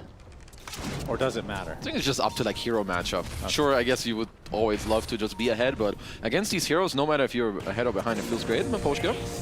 8-minute rune. It's going to be the haste picked up by Save. Might cost him his life, although he gets off the taser, runs away. Focus fire onto GPK, but he's going to be able to get the onslaught off. Mira with the Impale shortly after. Tombstone, along with the blast off. You can see how fast the Techies is with that haste still intact. And Laurel, Hurricane back into the river, and a quick pulverize is enough. Toronto Tokyo gets credit for that one. Nice play from dead for Pure. Spirit. And 2x B team able to take a pretty sizable lead now in the landing stage at 4K. This early game is looking disgusting for Spirit because this Morphling from Nightfall, I don't really see how you kick him out. Whereas in return, I would say Pure is going to kick out Yatoro from this bottom. Like 5k gold lead at 850. Yeah. Not good. Very absurd. I feel like every Drow game we see like this. Was Fear right? That Drow sucks. Yeah, he was correct. He called that it sucks even before they picked it. Oh no. Uh-oh. Yeah, now we have a smoke. Yatoro, pull out your TI sensors and TP out. Uh-oh. GPK. Oh no. They're going to see Yatoro. No. I hear Lycan popping his ult as well. They're just going to go in for the good old-fashioned pulverize. I think he's They don't need much else. Trying to TP out, but the creeps more than enough as Pure doesn't even bother bringing his hero over. Just lets the creeps do their job. And with all these heroes here, you have to think that the tier 1 is also in peril for the side of Team Spirit. Well, this is why everyone fears this team. But they're the strongest individual laning team, I would say, in all of Dota 2 right now, and they're showing that here. This might be a 6k lead at 10. It is. That is disgusting. Well, we got some stacks for potential catch-up here from Team Spirit's side. And aside from the stacks, what do they need to try to do to get back in this game? Because you can see the top 3 net worths all on the side. They need, okay, we need support level 6s. I think especially Miposhka 6 to be Iron Shelled. So that's good. You need a Iron Shell hookshot and like try to pick off maybe GPK when he's in the front. I don't really see Nightfall being able to die here unless you smoke, hex, stun, finger him like in a really nice position. So Spirit, they need levels, smoke up, use your spells, and try and get back in this game. Not on GPK though, because he's got a shield rune with a blade mail. Yeah. So before you kill him, you guys are all killing yourselves. Yeah. And although he doesn't have one in Uproar, some part of him doesn't mind being focus fired anyway. Oh, he wants to be And of course with blade mail now being acquired. He's in trouble. GPK making his way to the top lane with the trample into the pulverize. And GPK ends up with the kill instead of Nightfall, but yeah, everything going the way of BB team right now. it's not easy for them to play this map right now, right? And we can see, oh, if they can steal these stacks too. Or just force a fight here for BBT. GPK. Oh boy. Cogs comes out. Onslaught is going to be disrupted by the Cogs. And GPK going for the trample play. Not taking any damage. Yeah, I don't know if Spirit can even contest this, especially considering the rest of BB team are here and ready. Even if it gets split, this is a win for BB team. I hear a Lycan form as well. Pure's coming. Sticky bomb onto Laurel. Mira. He's gonna. Holy. Creeps just kill them all by themselves. He's dead as well. They don't even need a hero involved, and Laurel is next. And this is getting out of hand. BB team are crushing Team Spirit in this game number 1. Okay, that's going to be a 12-minute Tier 1 tower after stealing all their stacks, and Spirit, it's going to be hard for them to kind of crawl their way back in this. I do think there's got to be a smoke available after what, you push out some lanes, maybe Yatoro forces people bottom, then he dodges the gank and gets the TP out, but an 8k lead at this point is just filthy. See the replay here. Not only getting the stacks, but heroes. Look at Mira. This is one of the most pathetic deaths I've seen. He doesn't even have to hit him with the hero. He's just dying to skeletons. Yeah. I did say that, but you weren't listening, of course. But yeah. Just returning the favor. Yep, sounds good. Nope. Oh, this is blocked. GPK gets off his blade, but dies shortly after. Laurel, super low, will be able to just barely get out of dodge, and that's a double kill for Collapse showing up. It's a nice wall. They get some valuable kills on the way on the side of Spirit. We have seen this in some of the matches, both Kiyotaka and GPK. I do think there's a, you know, a way for overplaying on their side as Spirit. Some very needed comeback gold and experience in this game. And of course, they're still up 7k at 13, so I don't think they mind too much.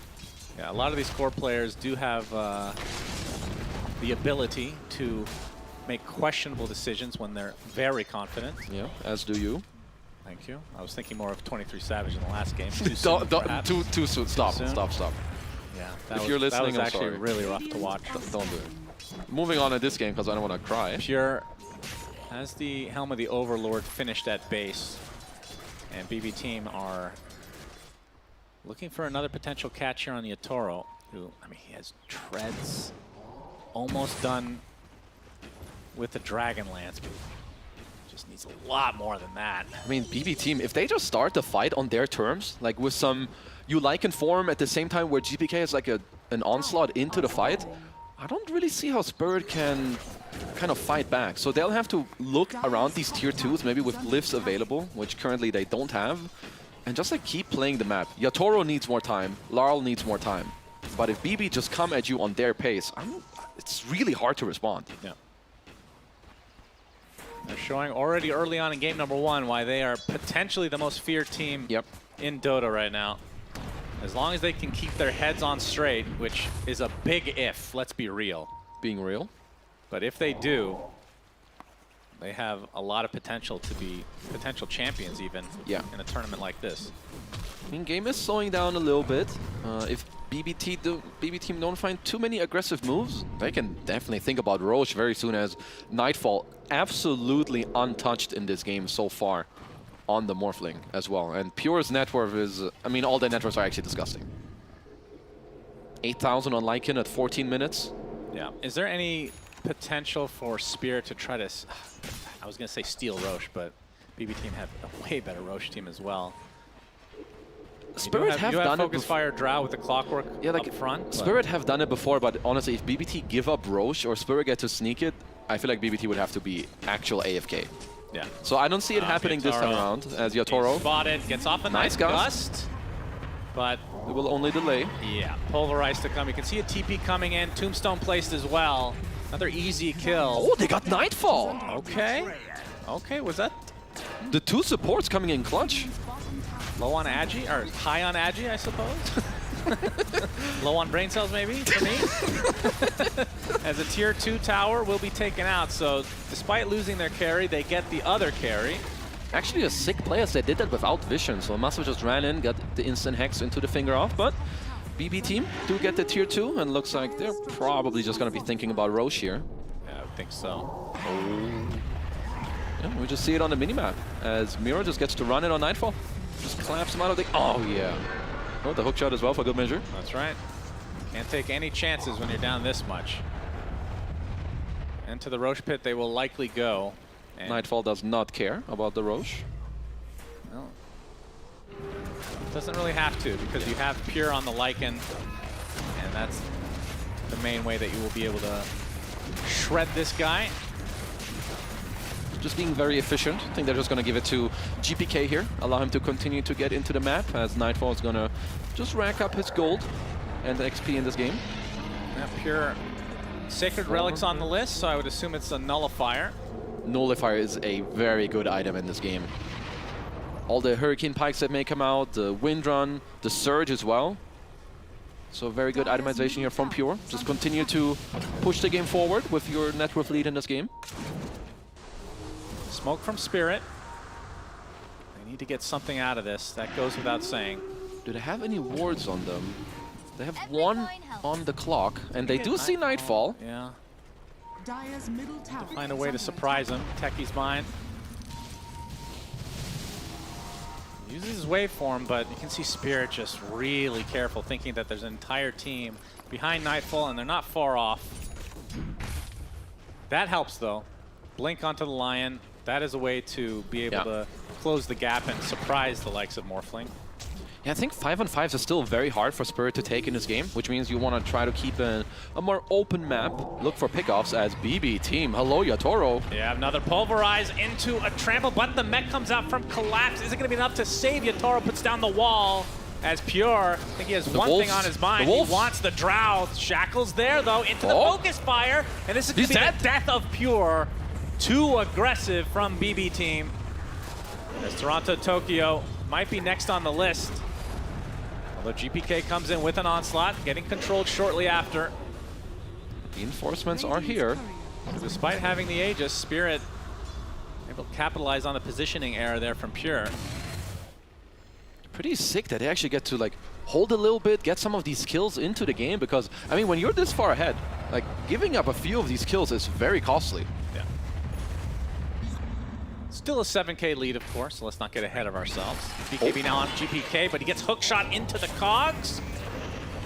He's going to walk it off to the outside, and now Onslaught's back in. BKB is here. Into the Pulverize, showing off that newly picked up BKB. Double kill for Nightfall. And BB team, I was going to say they're close to the Torment, but it's 19. Yes. When you cast the games, it will spawn at 18 minutes, of course, just like last time. That'll be a good buff. I mean, they're going to ignore for 10 minutes anyway, so what's the point? It's true. It could be up and no one cares. Yeah. As GPK, he just baits you with the high five. You think he's being stupid, but he's just baiting you. He just walks it off, comes back in with his freshly picked up BKB. Easy double kill for them. Yeah. Just continuing to push the game forward here. Execution from BB team. Extremely high level right now. They're playing, in this tournament, they've been playing the best Dota that they've ever played, I would say. Now, ooh, Mira with the Hex blink out. Onslaught's coming for you, though, and the Blast Up actually cancels the TP. Oh, they saw him. And they gain vision. Pulverizes there into the Techie's mine. 11K lead for B plus B team. I mean, they are kind of doing it. And also, a lot of the itemization is great. I love the drums on Toronto, going for the Force next. Save already has a Force F himself, too. We touched on the Nullifier, which on Pure is nearly out. So they're just continuing to eat up this map. Nightfall playing around top, working or trying to work on his Ag and his Scepter as well. Of course, that's a big timing for the good old Waterman. And this lead just continuing to grow. Focus fire on... Spirit have not done anything to get back in this game. He actually takes over another creep, so Laurel doesn't even get the gold for that one. Good job from Pure, not to feed any gold away. Yep, and his Nullifier is about to be finished. Aegis is up for another minute on the side of GPK. Pure's Nullifier and Helm of Overlord before even having level 2 ult. That is disgusting. Yeah, it's been that kind of a game for BB team. Poshka is doing some space. Yeah, doing something. I was going to say, so for Team Spirit, the one thing they could have done was try to contest the Roche, or at least take it before BB team, but obviously the Aegis already on the side of their counterparts. Struggling to find a way for them to get back in this game. But the high ground defense could be a Pure's potential here. thing. They see them on this great ward. Pipe is picked up by Collapse. Well, Save not able to get the full initiation. Okay, good surge. Marksier able to surge himself. Maposhka might be the one caught out though. Pavis applied, nice vacuum to give him a little bit of space. Being able to hook shot to a zombie, it looks like nullifier to the other side of the wall. Impenetrable, no way to get through, but the Tormentor will be going the way of Bebop team. And let's see who gets the shard. Save, run away, bro. It's gonna go to Save. The reactive Taserinsky. And that on Lycan, on Primal Beast, on Morphling, absurdly good. Okay, so Pipe is completed. I don't even think Collapse is going to want to even bother building a Crimson Guard. Like, there's a nullifier already on Dire, so no need for that. There's a Lizard pushing in the lane for Pure. Blink completed as well. Some of these item timings are not okay on BB team. But overall for Spirit, like, they are falling behind, yeah, but I think they're still doing a decent job at maintaining the map. They're the best team in the world. Because they kill both Tormentors, both dead at 22 minutes. Grab ally at your disposal. That's, of course, the one they've been wanting. Of course. Because everyone would want that for free.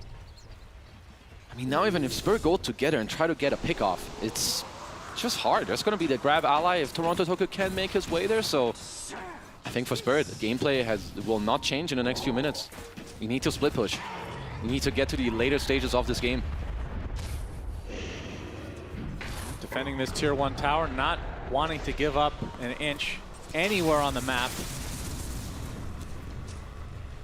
Let's see if they're able to get this tier 1 at the very least. You would think that BB team would show some mercy to the regional counterparts, Team Spirit. So just Nightfall pushes in bottom. They might just go for the mid tier 2 next, and honestly, they might even like end up poking this high ground. They know that Spirit have nothing in them to fight back in this game. And BB team, they're one of the most aggressive teams. Like, they're not going to shy away from making a crazy play and just trying to get in your face even more. Yeah.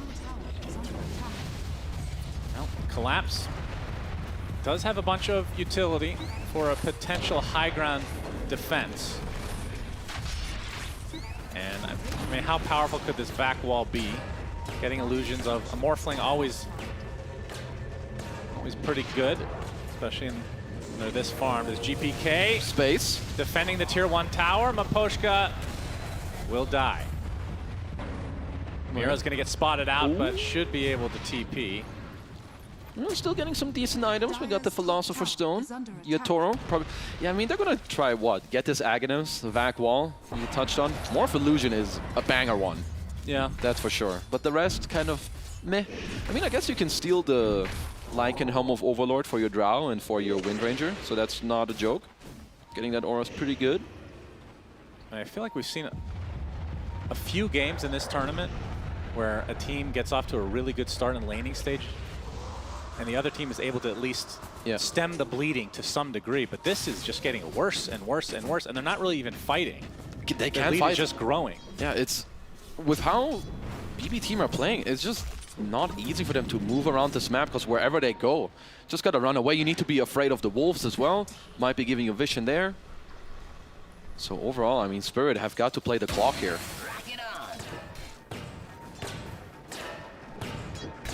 Well, it's a bit of a later Roche, so I guess that is perhaps good news for Spirit. About 2 minutes away, as Greaves now online for Collapse. Nope. Going to see the Pulverize onto Maposhka. Does pop his Pavis, but he is all alone. Any Uproar hook shots? finally stacks there. TPing, he's actually going to be out. Space. Yeah. I mean, GPK obviously could have popped his BKB a little bit earlier. But I would say both of them are like kind of okay with this. You kick out the clock, but I think Maposhka is also very happy about just making some space. Because any more golden XP you can get, as Shapeshift was used to. Okay. So, Bebop's gonna wait for the Roche. As Laurel in the triangle, but looks like GPK is hunting. Yeah, he's gonna get the Pulverize to start things out. And Laurel nice onslaught. Get onslaughted after the fact as Collapse gets off his Grease, but a Surge nice pipe. blast off coming in from Save, with a beautiful Vac Wall with the multi-shot to follow. Looks like this Undying is gonna be the first to fall. So finally, Team Spirit showing some signs of life. Can we show the CS department real quick? think Yatoro's CS in this game, with the position they're in, is actually disgusting. That's true. 269. Like, he has an Axe in this fight. He did split the Dragonlance, which we have seen before. Collapse with a very nice turn here. You get the vac, wall, I think Greaves, pipe, surge, everything to keep Larl alive. And Yatoro, I mean, let's not underestimate the Drow versus Morph matchup. It's a good one for the Drow Ranger if you do get to hit. Yep, that is true. All right, well, Team Spirit not cutting into this lead that. a bit. That's the first time they've cut into this ever-growing lead. It was about 16K before. Now to 12. As they're going to smoke up, knowing that Roche could potentially be spawning, and he actually will be in 5 seconds. Save will be able to spot this first with a mine.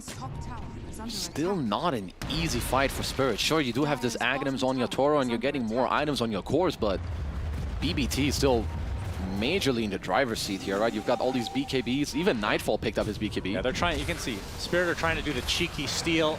But they're gonna need some sort of vision. They need Miposhka too. So you can maybe try, what, Rocket Flare into a steal? If you Rocket Flare, that gives them a little bit of time if it's not perfectly timed. I'm down for this play. Here it comes. Might just go for the blind hook shot right after Roche dies. This is the second Roche, so maybe he'll be able to get the cheese. Oh, can Mira do them dirty? One of the two. He lost vision. 3, 2, Mira. Finger it! Going in really deep. There's a big blast off though as Nightfall kills Mira, takes the Aegis. That is unfortunate for Team Spirit as BB Team continue to win every engagement, it feels like, minus that last small one. Well, this is just both teams playing a very nice Dota. Like, Spirit know that, okay, we cannot contest this. What is the best thing we can do? Keep your cores farming, while the two heroes who could maybe contest, he was very close. Like, if they had got like one hit of more each and he fingers the Roche here and it dies, he just got it. Yeah, that was close. So honestly, nice heads-up play from both teams. Oh yeah, the bird's eye view. Beautiful. So Aegis cheese on the side of BB Team. Lots of drawing coming out as Larl telling his team something about top and bottom. Crazed drawing. There's a DD rune up top, which Spirits see it. They're the ones with a ward here, so Larl might be able to bottle that up for himself. Yeah, Collapse. I think this is maybe the most important hero for Spirit. Yeah. For any kind of defense, he is of the utmost importance. He's getting closer to Shiva's. I mean, Actually, a little bit surprised he's going for that instead of just the outright blink. For Collapse here? Yeah. Yeah, I think he might still change it up, because I agree, I kind of like blink. Like, if you're a 2xB team here, you still feel very good and you're up 12k gold, but cannot underestimate some vacuum impale later on in the game with this Drow Ranger playing on range. So they're going to poke in the high ground now. Indeed, they have the Aegis to work with. Fortify is up.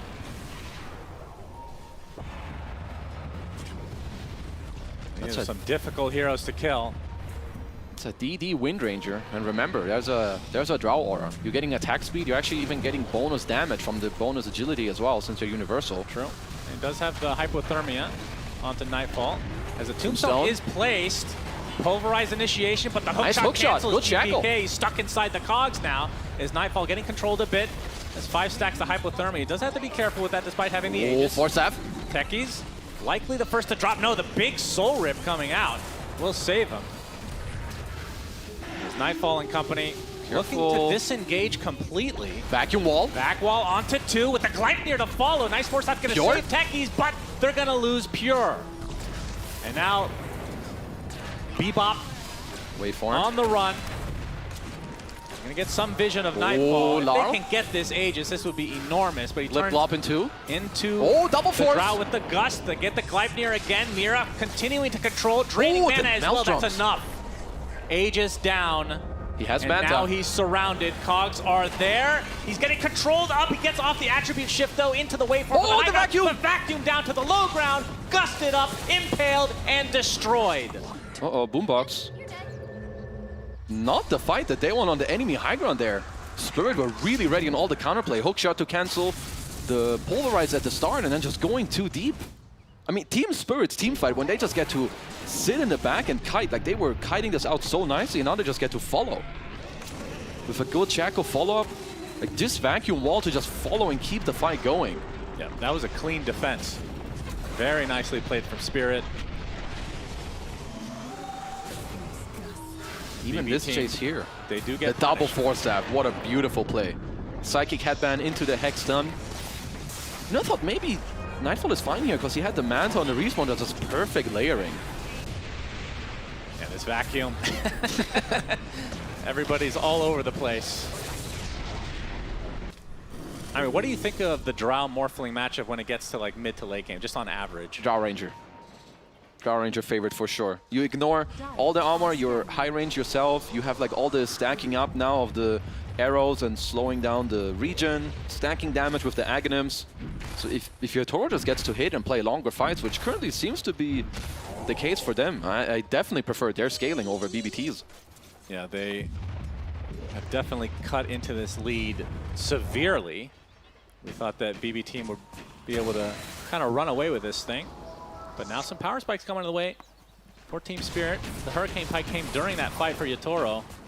And already has an ultimate orb into the eventual Silver Edge, it looks like. Not opting for the Glacier, unfortunately. Did he want to build the Lincolns? Or is that coming right now? With the orb against the Morph, I guess? One thing he might be thinking about. Oh, right, yeah. Yeah, there is a Lincoln's recipe in this quick buy. They found Mapochka with the Wolves, but... Mapochka? Ooh. Barely. That was a long TP and I still couldn't get him as Tormentor picked up for the jetpack for Mapochki. So down to a 6k lead only for BBT here. Yeah. I'm not surprised about this win probability. Team Spirit, just one of the best teams at clawing 55%. Yeah. And they're down 6k right now. Gaben likes the matchup. I mean, honestly, you have two physical cores, kind of. I mean, Morph is somewhat of a hybrid, but Wind Ranger with this Drow Ranger aura, like, cannot underestimate it. With all these auras and teamfight behind, like, BBT is safe. Jesus, my friend. That was close, but Habibi team able to secure the shard for Pure. And sure, you have the AC now as well, right, on the Lycan, but Collapse has a Shivas himself. He's got Greaves and Pipe, and if he just walls Pure, they get AC and the Helm of Overlord aura for both of his range cores. Honestly, that illusion might be more valuable than Nightfall's. Yeah, quite possibly could be. Oh. Some cog action going on. Yeah, very important. I'm impressed, though. Spirit, we talked about it before. They're very familiar with BB Team. Yep. Played them a lot, along with Nine Pandas, of course. So probably if I had to say, this is just a guess, probably the two teams that are least afraid of playing against them. Probably so. Right? Because they've just played against them so many times. They've played against each other a lot in DPC. I think Spirit had their number for the first two DPCs. Yeah, which if you think about it, might be considered a bad draw for BB Team. Potentially, yeah. BBT just kind of outskill a lot of other teams, but Spirit, they kind of know how to hold on, how to play against it. There's Toronto Toki with his classic bongo build. I do love the bongo boots for this lineup as well. As third Roche will soon be on the deck. 1 more minute until we know the respawn. These are really fast Roche. Or, I mean, the fact that we're talking about a third Roche at 34 minutes. Yeah. Willie and Wonka have died 15 times. Yeah. Wonka survives because they keep creating remakes of that movie, so why not? I mean, they're looking. How's the vision looking? Spirit have one ward like deep behind enemy lines, which it doesn't see them yet. But if they can into these techies' minds is so annoying. If they can force BBT back into this ward that they have, that will be big for them. But let's see, Mapochka dropping half HP here. Well, 20 seconds until we know. Roche off.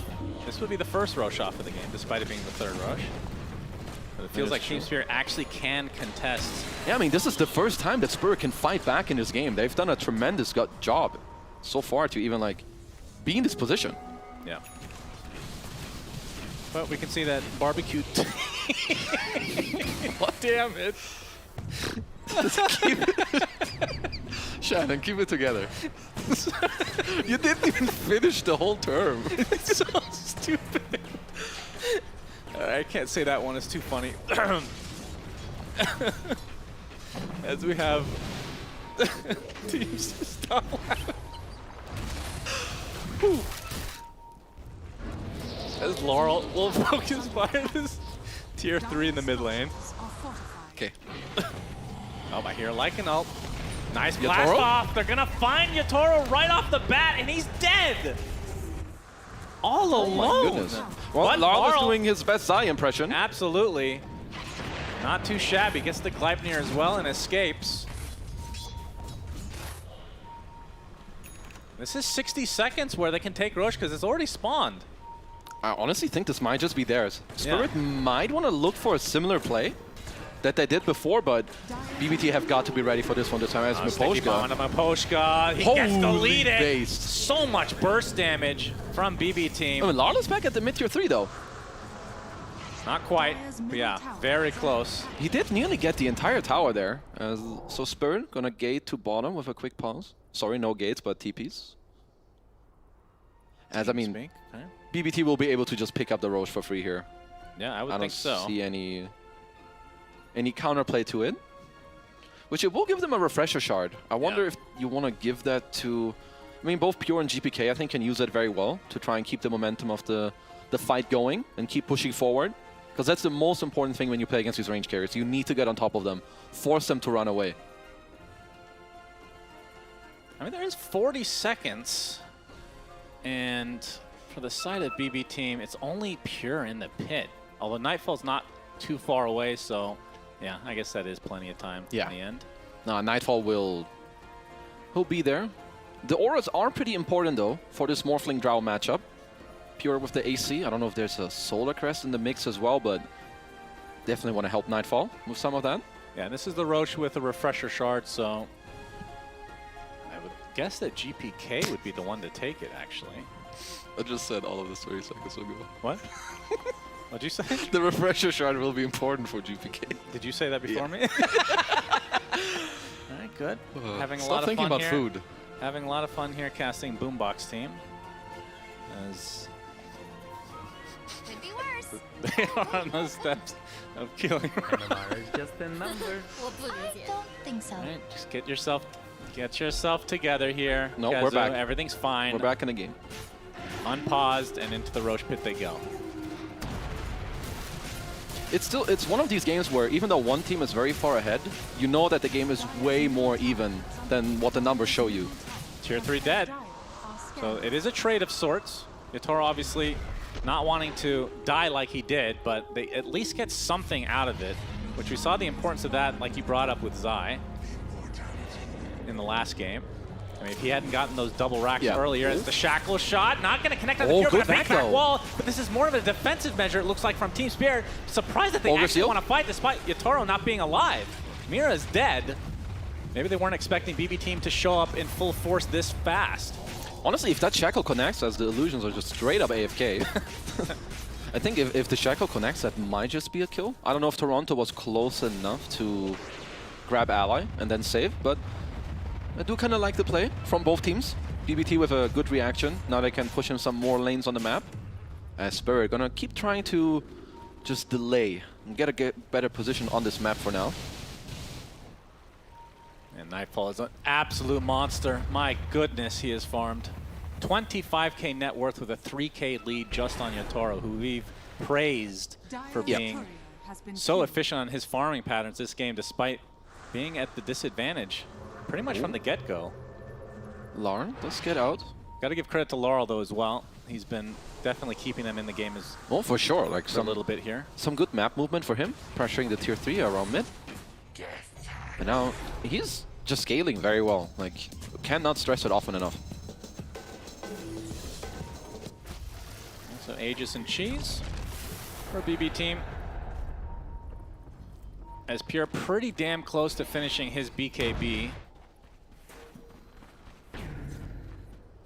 And it looks like Nightfall is that a Daedalus? Yeah. Yeah. I mean, the thing still for Nightfall is that he's going to have to tell his team about how to fight. Because even if Yatoro is behind, like right now it's 3k net worth, but even if it's like 5 or 6, he needs to tell his team exactly what he needs them to do. Because if Yatoro gets to hit him or his team freely, I think Spirit still have great chances in the next team fights. As scouting out. Just pushing this into a smoke. It looks like Spirit want to perhaps be the aggressors despite being against his Aegis right now. I mean, Nightfall's picking out this mid lane. Surely they saw what happened last game where you just keep letting the enemy team push in one lane. Now suddenly you have Laurel going mid again, because your mid ranks are also exposed, because BBT, they would have come pushing bottom and start knocking at these racks. No.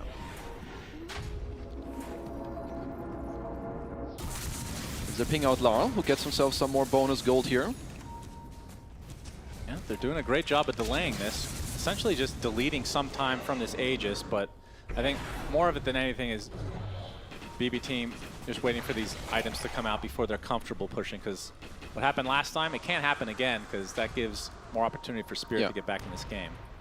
I do like the freedom and confidence though, especially from Laurel on this map that you touched on earlier, and it's not too surprising that these two teams are having long games. I think BB have the longest average game time